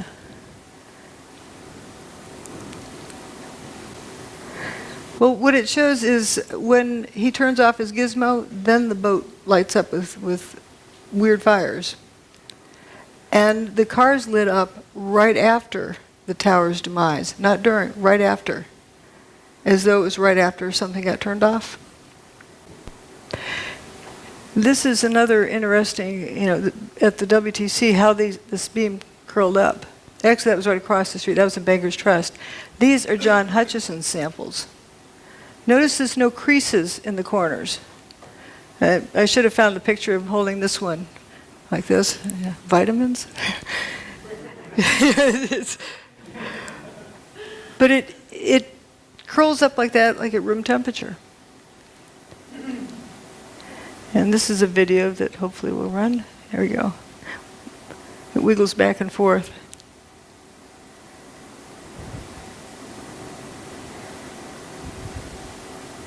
Now watch this thing. It's going to come apart in here.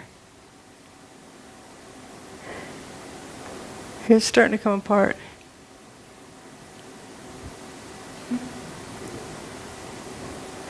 Weird things happen. Some other weird things that happened were roundish holes in the outer pane of windows. They weren't necessarily through both panes. That's strange. If you throw a rock through a window, it breaks the window because the window is brittle and it bends, and brittle materials are weak in tension, so it shatters the glass. So how do you get a round hole without cracks running out? Turns out somebody replicated that very thing. This is my analogy saying, okay, if you drop a rock in a pond, it ripples outwards. Maybe something like that is what ripples outwards with longitudinal waves that causes the glass to break in a rounded pattern. Now let's think about hurricanes. What do? Well, Hurricane Andrew drove this 2x4 through a tree. Piece of plywood. And with tornadoes, I'm sure you've all heard about straw through trees. It's not because they're flying fast. Something weird is going on. There's John Hutchison's sample with a butter knife in a piece of aluminum. He also has one with wood in the aluminum. If the aluminum's hot enough to melt, the wood would have burned up. So it's strange. Now, when I found these, you can see the blow-ups. I wondered, why on earth would the car door be peeling split thickness? It's not a laminated structure. Didn't know what that meant, but it was definitely a category of data, and I put it aside. Later, when I found John Hutchison's work, wow, he can peel open extruded aluminum. That's not laminated, it's extruded. And we have these coins from the World Trade Center. People like to say they're melted together. Point out that zinc melts before copper does. It also boils before copper melts. So that would likely explode, but it's one of the lowest, zinc is one of the lowest melting point materials. So what gives? Why is this stuff stuck together?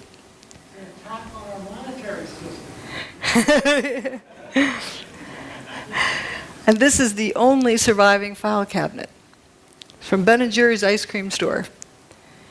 Here's the piece of wood embedded in the aluminum from John Hutchison's work without elevated temperature. Same with these. WTC6 with these cylindrical holes in it. Well, here's John Hutchison's aluminum sample with cylindrical holes in it. It's as though there's a pencil line in space around which material at the same radius is dustified. And if you had a lot of those vertically here, you would end up with dustified cylindrical columns. But there's no way you could get a drill in there and turn it sideways. It's parallel to the surface, and it just starts right here. The end of this bar is solid. Let's look at some other similarities with hurricanes. Kind of like a big Tesla coil. And come to think of it, ahead of a storm system, people feel the storm coming. Birds know to head for cover. You can feel the static field ahead of the storm. Here's another thing about storm systems. I don't know if this needs a click or not. This is from this past spring in Texas, where there's a bunch of tornadoes, and you had flying trucks. As it went across a transport company, trees flying through the air, semi, the trailers, there you go, a couple of semi, look at that, the beds of the trailers hurling, twirling around in the sky and then dropping down from at least 50 feet high down into the ground. We saw trees, there goes another semi. And it's spinning. It's spinning, down it comes, bang, lands on its nose right down at the ground.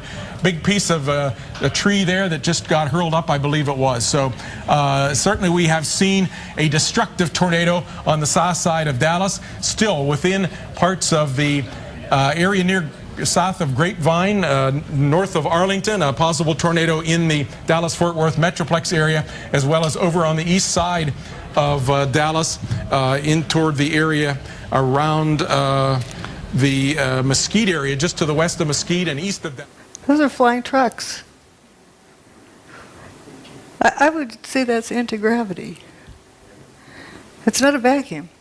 And people who've been picked up in funnel clouds can still breathe. Remember we saw before where people had been levitated during WTC2's demise, or WTC1's. So here we have also the front of Bankers Trust.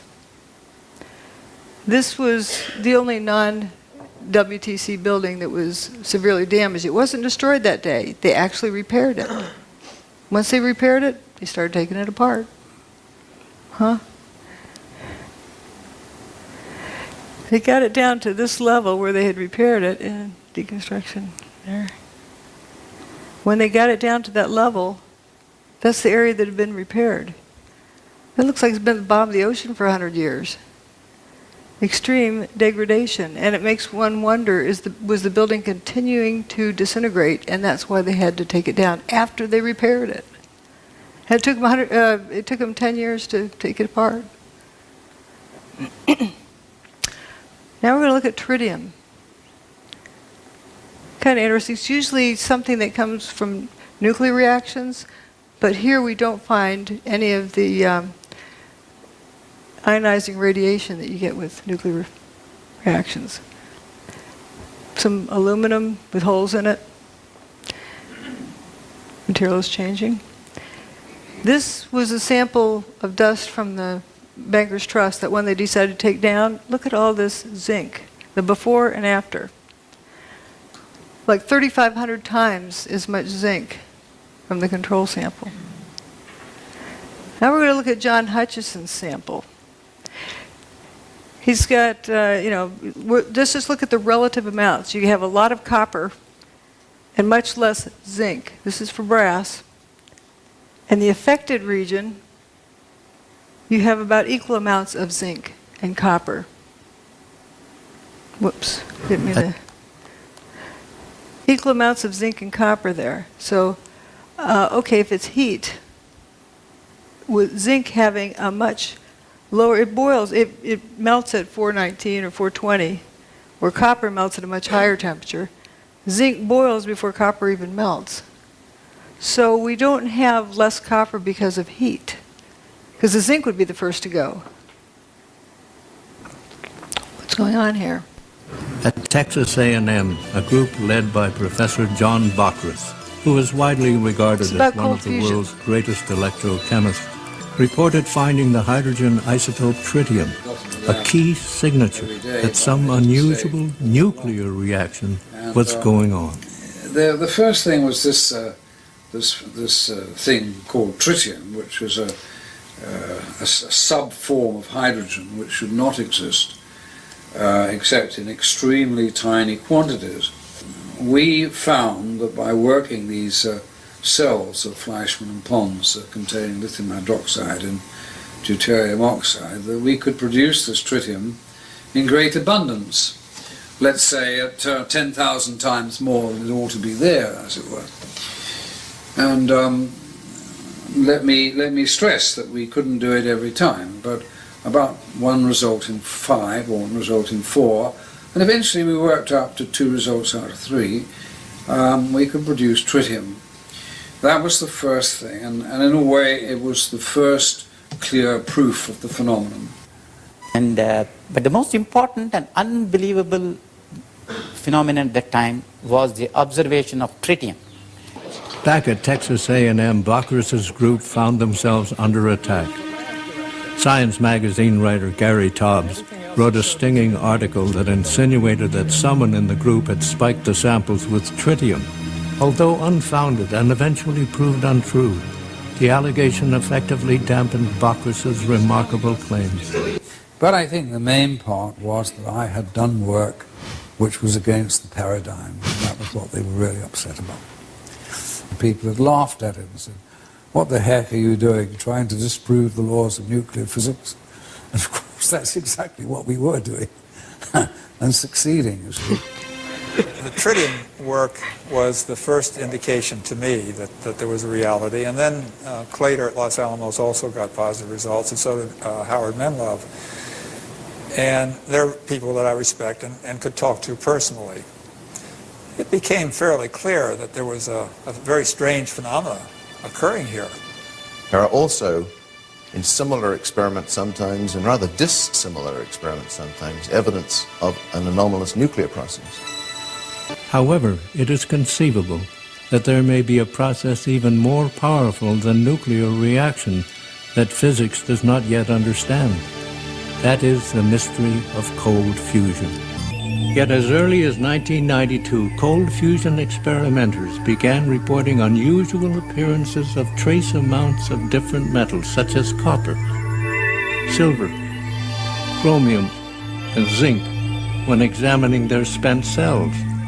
Rechecking for possible contamination, scientists like Bockris and Miley confirmed that indeed new metals and isotopes were being formed, transmuted, during the process which produces excess heat. Kevin Wolf made many measurements of tritium. Then he got some even more astonishing results as early as '92, which were these transmutational results, the metal forming another metal inside the electrode, you see, which was super anti-paradigm. You know, there's that dreadful word alchemy, which we mustn't use, but it was a form of that in a way, that it was creating new metals, you see. We see transmutation phenomena. We see helium-4 production. We see a range of methods of getting the excess heat. The writing is on the wall. The fossil fuel age is about to end. The sword of this panel's condemnation struck with speed and brutality, ignoring the facts in a blind rush to judgment. Hot fusion physics people have been very vigorous in their denunciation of this being called fusion. Right away, reports came in of excess heat, much too large to be from any chemical reaction. Laboratories from Texas to India confirmed the presence of tritium, a vital determining feature of a nuclear reaction.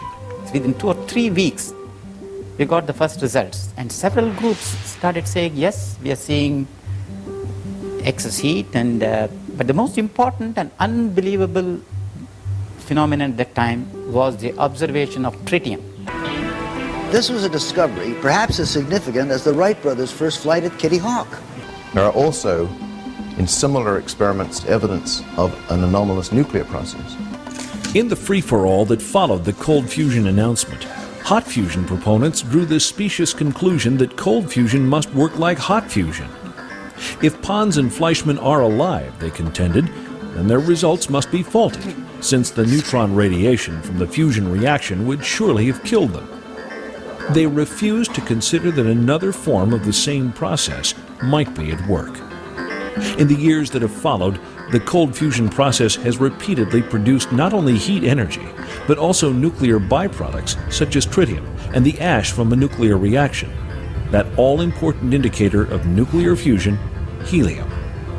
It's clearly not possible to produce helium from a chemical process. The only possibility that remains is that the helium is produced by a nuclear process. If the helium is produced by a nuclear process, then necessarily there will be an associated release of heat. Having seen the effect with my own eyes, the claims from a few that this is impossible, inconsistent with all known laws of nuclear physics, these suggestions are in fact irrelevant. I thought, well said. But notice how important the tritium was in this, and they thought it was a fraud because they didn't find the other things that usually go with fusion, with hot fusion. There wasn't the ionizing radiation, but there was transmutation too. Now let's look at some of the samples that were collected from the WTC. You have a variety of all sorts of strange things in the air. And if you look at the melting or the boiling temperatures of these things, there's no rhyme nor reason to the amount of the quantity. It isn't that the things that boil at a lower temperature are more prevalent. What is even more bizarre is that organic material was also found with this, which shows it was not from a high temperature process. Now we get to the most exciting slide. This is from leaky nuke plants, what they pollute into the waterways. The amount of tritium, this is exponential, logarithmic actually, and it's a very high number. This is what is produced in the cell with cold fusion. This is what was found in the basement of WTC-6, the one with all the cylindrical cutouts in it. And this is normal background. What I use the Great Lakes for normal background. And this is from atmospheric nuclear bomb testing. You can see over time it's decreased. So it's gotten down there pretty far, but this is definitely above normal. Now, a lot of folks say a nuke was used in 9/11. Well, do you think they could have kept Chernobyl a secret? People all the way around the world measured the fallout from that. If there was some kind of a regular nuke used in Manhattan on 9/11, do you think they could have kept that a secret? People all around the world would have measured it. There was no like Geiger counter measurable radiation that came from there.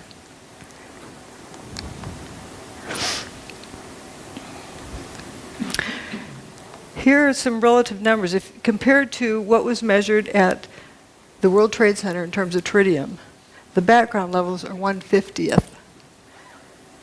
What was measured with cold fusion is 50 times that, but that was in a cell. Keep in mind, the World Trade Center had fire hoses on it. The hurricane rained on it. It was diluted down somewhat. Leaky nuclear plants have 18,000 times that. What was measured at the World Trade Center was definitely above background levels, 50 times background levels. There was tritium there. Now, why? Seems to have a lot in common with cold fusion. Some other categories we didn't look at, the so-called jumpers. Uh-oh. There he goes. We referred to them as jumpers, but did they really jump? They left the building, but we don't know why. Here's the airplane-shaped hole. This wingtip always gets to me, how thin it is. And we have some interesting people up here hanging out of the 105th floor. Closer look, looks like this guy's taking his pants off. This guy has his shirt off. You know, if there's a fire in there, your clothes protect you from fire. We don't see smoke coming out these windows. What's going on here? Why on earth would someone want to take their clothes off outside the building? They want to live. They're hanging on to the building. This guy's hanging from one hand and one foot, taking his pants off. Let's say he has some weird fetish that he just needs to take his pants off. Well, if there's smoke inside, you take a big deep breath, step in, get the pants off, step back out. Why hang from the outside of the building? Well, if I were there and if I was told the building's on fire, I'm going to head to the bathroom right away before we lose water pressure. Wet down whatever extra clothing I have around, wrap it around my head, and head for the stairs. I'd be wet. If the fire sprinklers came on, I'd be wet. If they didn't come on, it was hot, I'd be wet, sweating.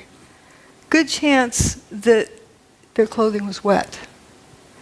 Now, why would they want to take off wet clothing? You ever heard of active denial system?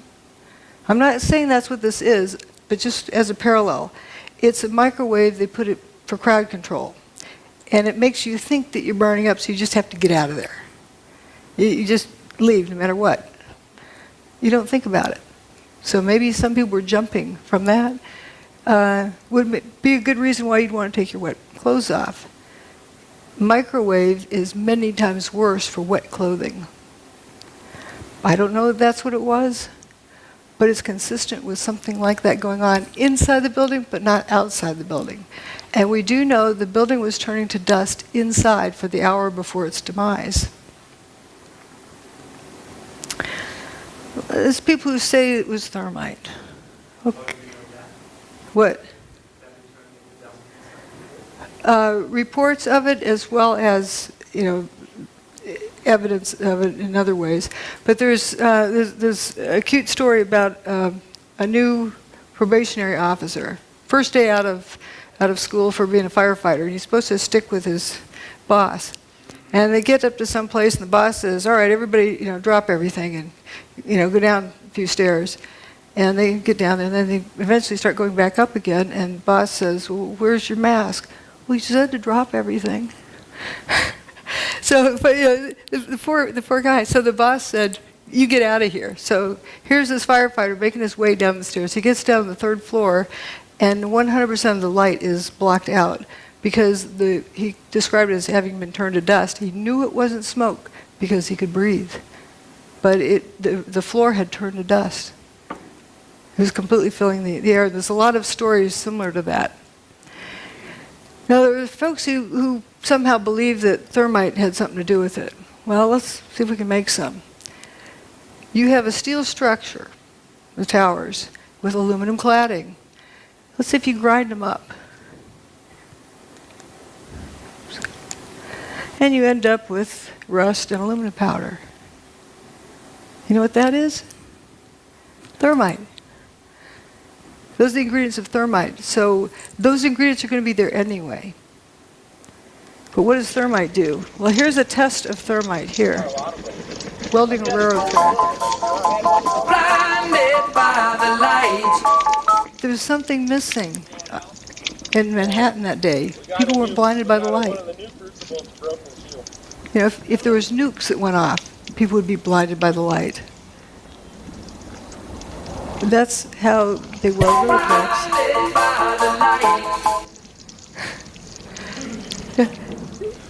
How do you have, you know what a sparkler is, 4th of July sparkler? That's what the towers would look like also if it was thermite, doing things. It doesn't do it in the dark. when you see the dust cloud coming down, like. Right, but it's not like, thermite. What can it be? That's another thing to talk about later. There is something, I call them sparkles and sprinkles. But let's, there's a whole lot of different things that, different areas, but that is a good thing to notice. Now, there's hot directed energy weapon systems and there's cold ones. And looking at all, some people need to see things in a data table. We have low heat, unburned paper, low seismic impact, minimal debris, bathtub survives. Material-specific effects, door latches, trunk lids, toasted cars at a distance, tritium without ionizing radiation. It doesn't have ionizing radiation. Dustification. There's really only one thing that fits the bill. I'm not going to describe exactly what gizmo it is, but we're knowing its characteristics. And its characteristics are amazing. We could use this for free energy. Directed energy weapon. Rather than kinetic energy. These are kinetic energy weapons, heat and motion. Wrecking balls, bombs, missiles.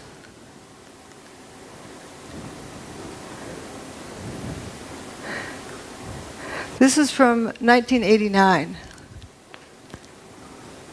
Science by Press Conference. This is it a shortcut to fusion energy? I don't want to disappoint anyone. I think I'll put read my lips answer here, and then I'll carry on.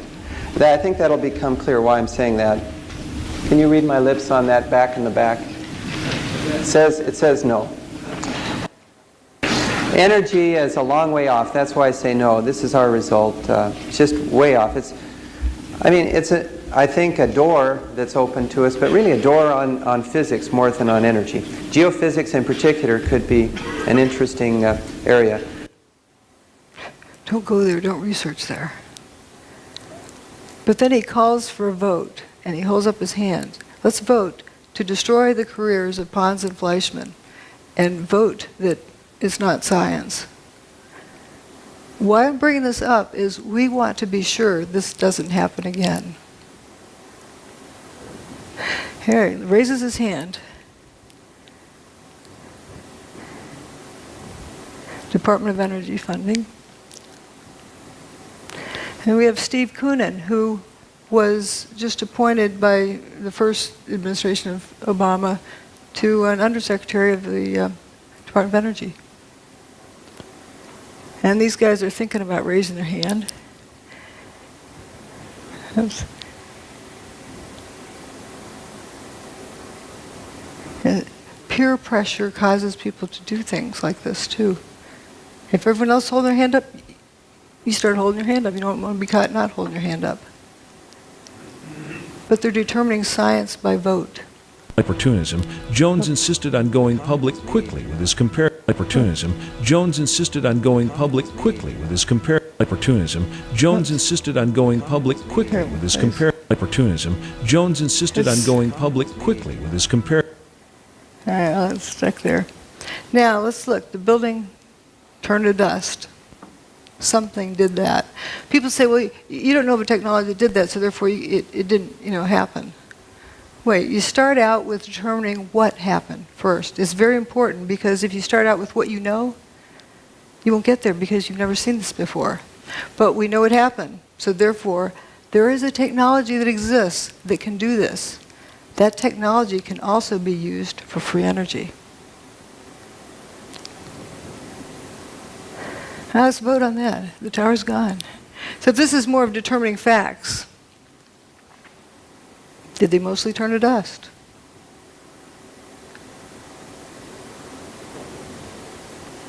There exists a technology that instead of molecules being attract each other, they repel each other.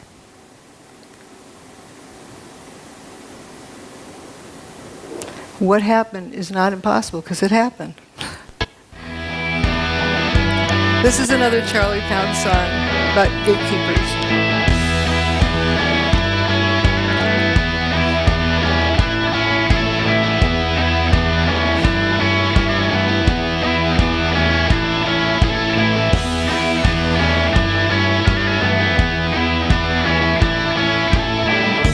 So there you go, following them, but you don't know, it just leads to an end.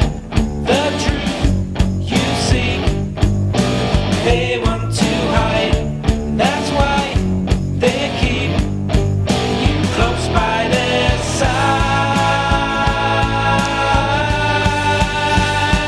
They're the gatekeepers. They hold all the keys. They're the gatekeepers. Information disease. An opportunity lost.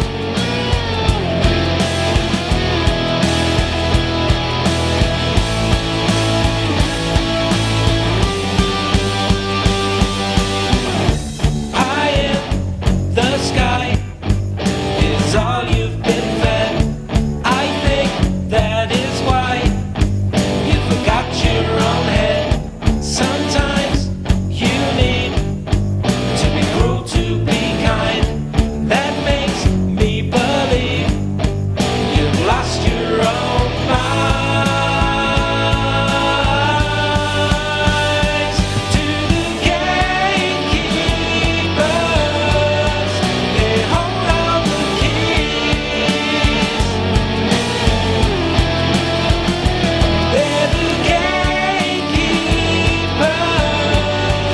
Information disease.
All the data says that some form of directed electromagnetic energy was used to basically break down the materials of the World Trade Center.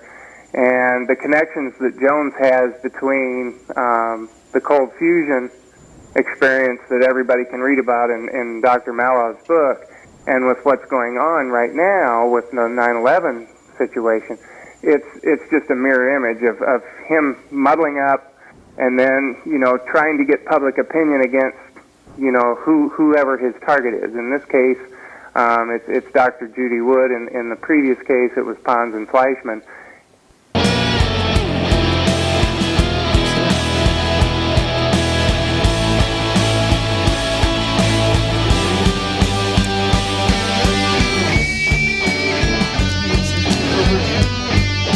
The important part is to realize we don't want history to repeat.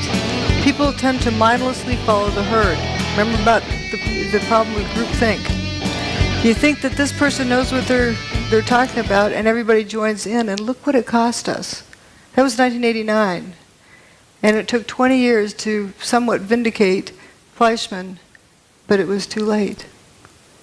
And we don't want that to happen again. And it's very important for each one of us to hang on to our own thoughts. Be independent.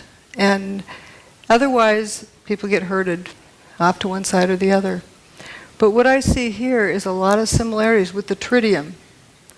What on earth would tritium be doing at the World Trade Center? without the ionizing radiation. Yeah, it has transmutation, a lot of other things. Anyway, that's it. Thanks. Thanks for caring. Yes.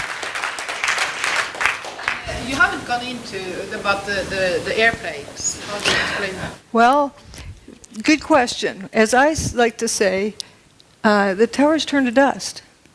Airplanes can't make buildings turn to dust. Real airplanes can't, and neither can fake airplanes. So they're a distraction. But often people are, they've been taught that there's airplanes that hit. What happened to the passengers? What happened to the airplanes? I don't get into that because it's such a distraction, but it is an interesting question. What happened to the airplanes? Joey Moore, that flight attendant who flew out of Boston that morning, he saw the flight attendants for Flight 175. That was the last time he saw them. The flight attendants that were on 175, he saw them that morning in Boston, the ones that supposedly ended up in the South Tower, that plane, Flight 175. They didn't really go in the plane. Yes, but he doesn't know where they went after that. We don't know. I think that's a different topic.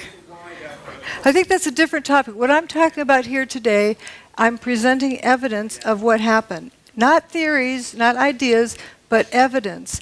And that evidence, the silver lining in that horrible cloud, is that it is a demonstration of free energy technology. I don't disagree with you on that. And that is what I am talking about here today. I'm not talking about people's opinions and... I wanted to make the point that Dr. Stephen Jones, who lives in a neighboring town of mine in Spring City, Utah, is a good friend of mine and of my parents. They're actually in an intentional community together, so I've got a very tight connection with him. And what I've learned today and yesterday about Stephen Jones is very troubling to me, and basically plays the role of a decoy. Don't look here type of thing. And the reason that that's supported is because he has this evidence and he has not gone with it. It's, to me, blatantly obvious. So I commit to you that I will sit down with my good friend, Stephen E. Jones, who he knows me inside and out. And I know it's not inside and out, but we know each other really well. And I'm going to be sitting down with him in person with this book in hand, and I will say, Stephen, why don't you go with this story? Because this is very, very, very obvious. Yeah. And I will then report on my conversation, and I will either explain where the mental disconnect is on his part, that he didn't see this, now he does, or that he is indeed the decoy, and he's trying to divert attention as a government plant to get us to look the other way and not see something that we should be seeing that she's pointed out. Well, right. Thank you. Yes. Yeah, in addition to that, your story is so crystal clear, actually, that I'm curious. I can see that you don't get staged on mainstream television. Okay. But the interesting thing is to see where you get staged in the alternative media. Because usually I don't get much of a stage there either. But that's changing, and thank you to Jerome for inviting me here to this conference, and that is wonderful. If you want, if I may, Judy, yes. Yeah. If you want to read my blog, that will give you a catalogue of how Judy has been excluded from the alternative media with the evidence showing exactly who is responsible for that. He's documented it since 2006. You can download my book with Kindle, an iPad, and actually also a free audiobook from my website. I'll mention this tomorrow, but anybody who wants to download that tonight, they can even get a free audio version because some kind lady in New York decided to do an audio book of my whole book, 370 pages. She took it upon herself to do it, so it's now in a completely accessible format for anybody that wants to read it free. That's good. Let's see some other questions. Yeah. Yes. Obviously, there was some about John Hutchinson on the web, and I know a little bit about him. Have you much experience with John Hutchison and the... I've been there and witnessed the effects of his. Because as far his as I understand it, he can get it to repeat, but not all the time. So Oh, he can get to repeat whenever he wants to. If you want a demonstration, he can get within 20 minutes. He has the thing warmed up and going. And for people who say that, there's this rumor that it's not repeatable, there's a picture of John sitting amongst about 50 samples. Shows it's repeatable. Judy. Yes. Over here. Hi. Oh, here. Hi. Hi. Great talk. I really enjoyed it. It was a very good presentation. I didn't seem to be sceptical earlier. I didn't really mean to put that over. But moving on, I'm just trying to clarify. On the one hand, we've got the cold fusion. On the other hand, we've got the kind of Hutchison effect. How do those two gel together? I know you're just saying we're only saying what we can see, but I'm just trying to kind of put it together in my head. But looking at the similarities in the evidence, John Hutchison gets all of the same, transmutation.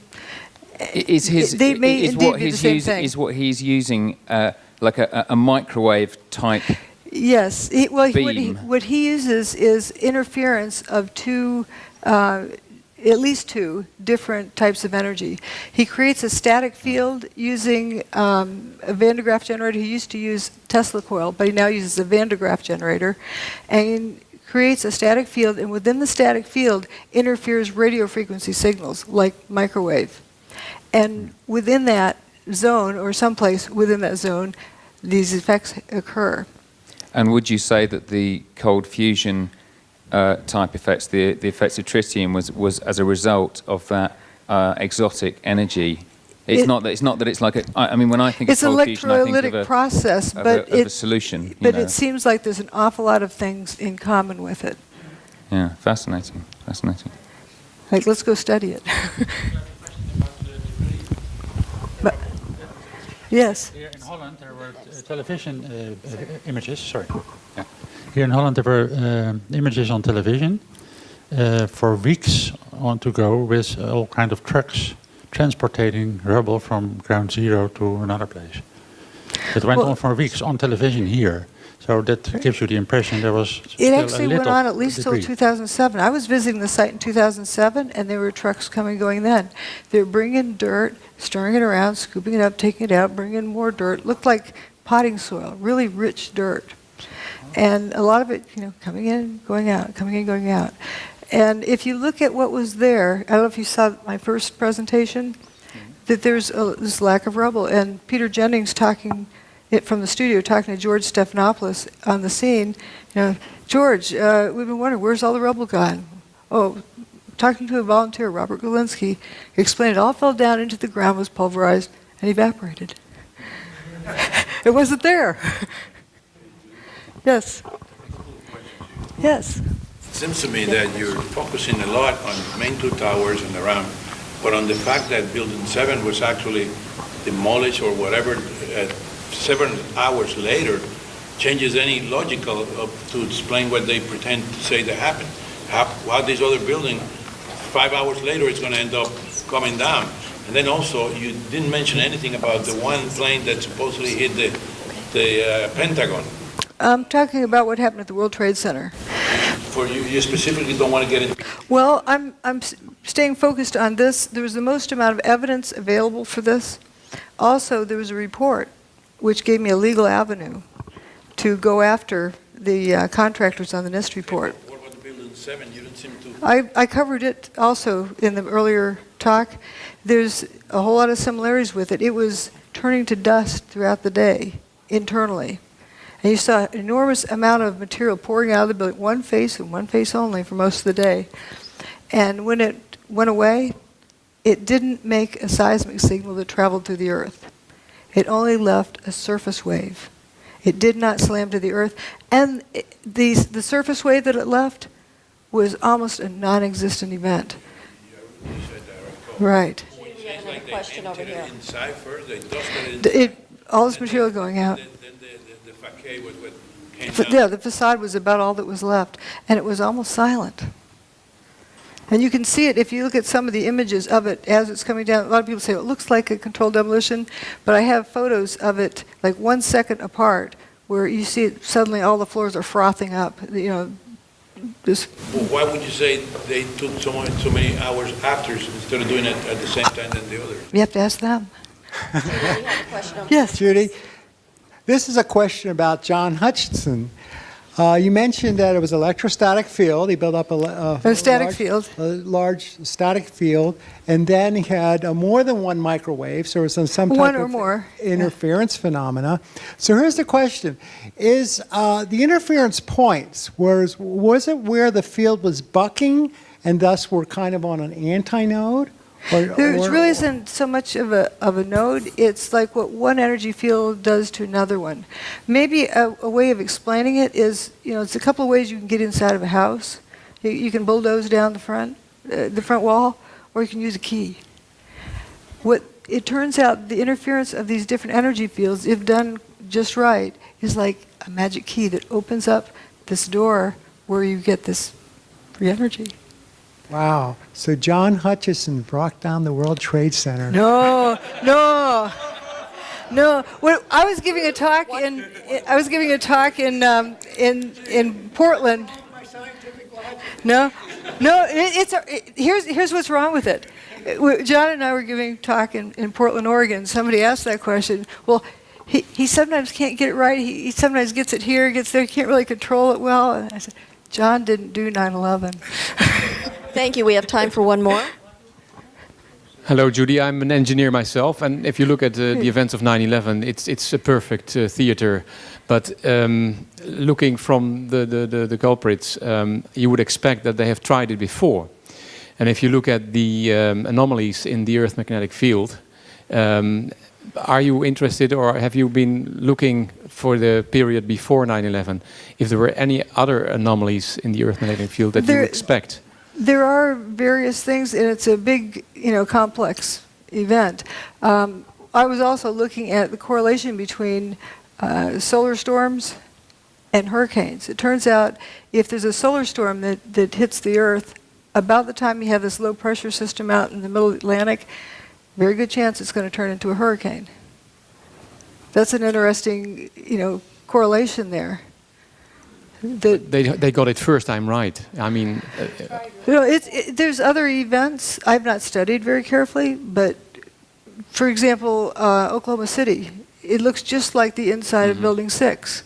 The only difference is one, I've got pictures side by side. The only difference is one has some wheat checks at the bottom, showing that it came from the World Trade Center.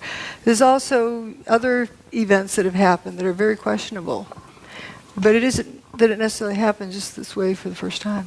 Thank you. Do we have time for one more? Sure. Just one more, this young lady in the front. I'd like to hear what the truth movement in America, how did they react when you came with this finding? Oh, that was back in 2006. For example, I'll go ahead and say it. Stephen Jones tells people that I'm talking about ray beams from outer space, or space beams. He's also the person that coined the term cold fusion for ridicule. It's not really the typical fusion. It's a different kind of process. And that helped sink it. And I remember an interview with Martin Fleischmann. He was asked if he had any regrets. He said, yes, letting my competitors call this cold fusion. Yeah, I never let people call it space beams, but I don't get on the air and somebody else does. But there's most of the people in the truth movement have genuine interest. They're sincere people. But there's collection agencies, I call them. They collect people, render them useless, keep them out of trouble. And anytime we get pulled into a group, or like what somebody recently told me, if you find yourself on a garden path, leave the garden. And that is sort of what happens with these organizations. And people tend to go with the flow. They tend to go with peer pressure. Let's have a vote about whether or not to trash somebody's career. Instead of what did these guys find? Let's go look at it. Ladies and gentlemen, Dr. Judy Wood. We appreciate her knowledge, her courage, and her willingness to share. Thank you. Thank you.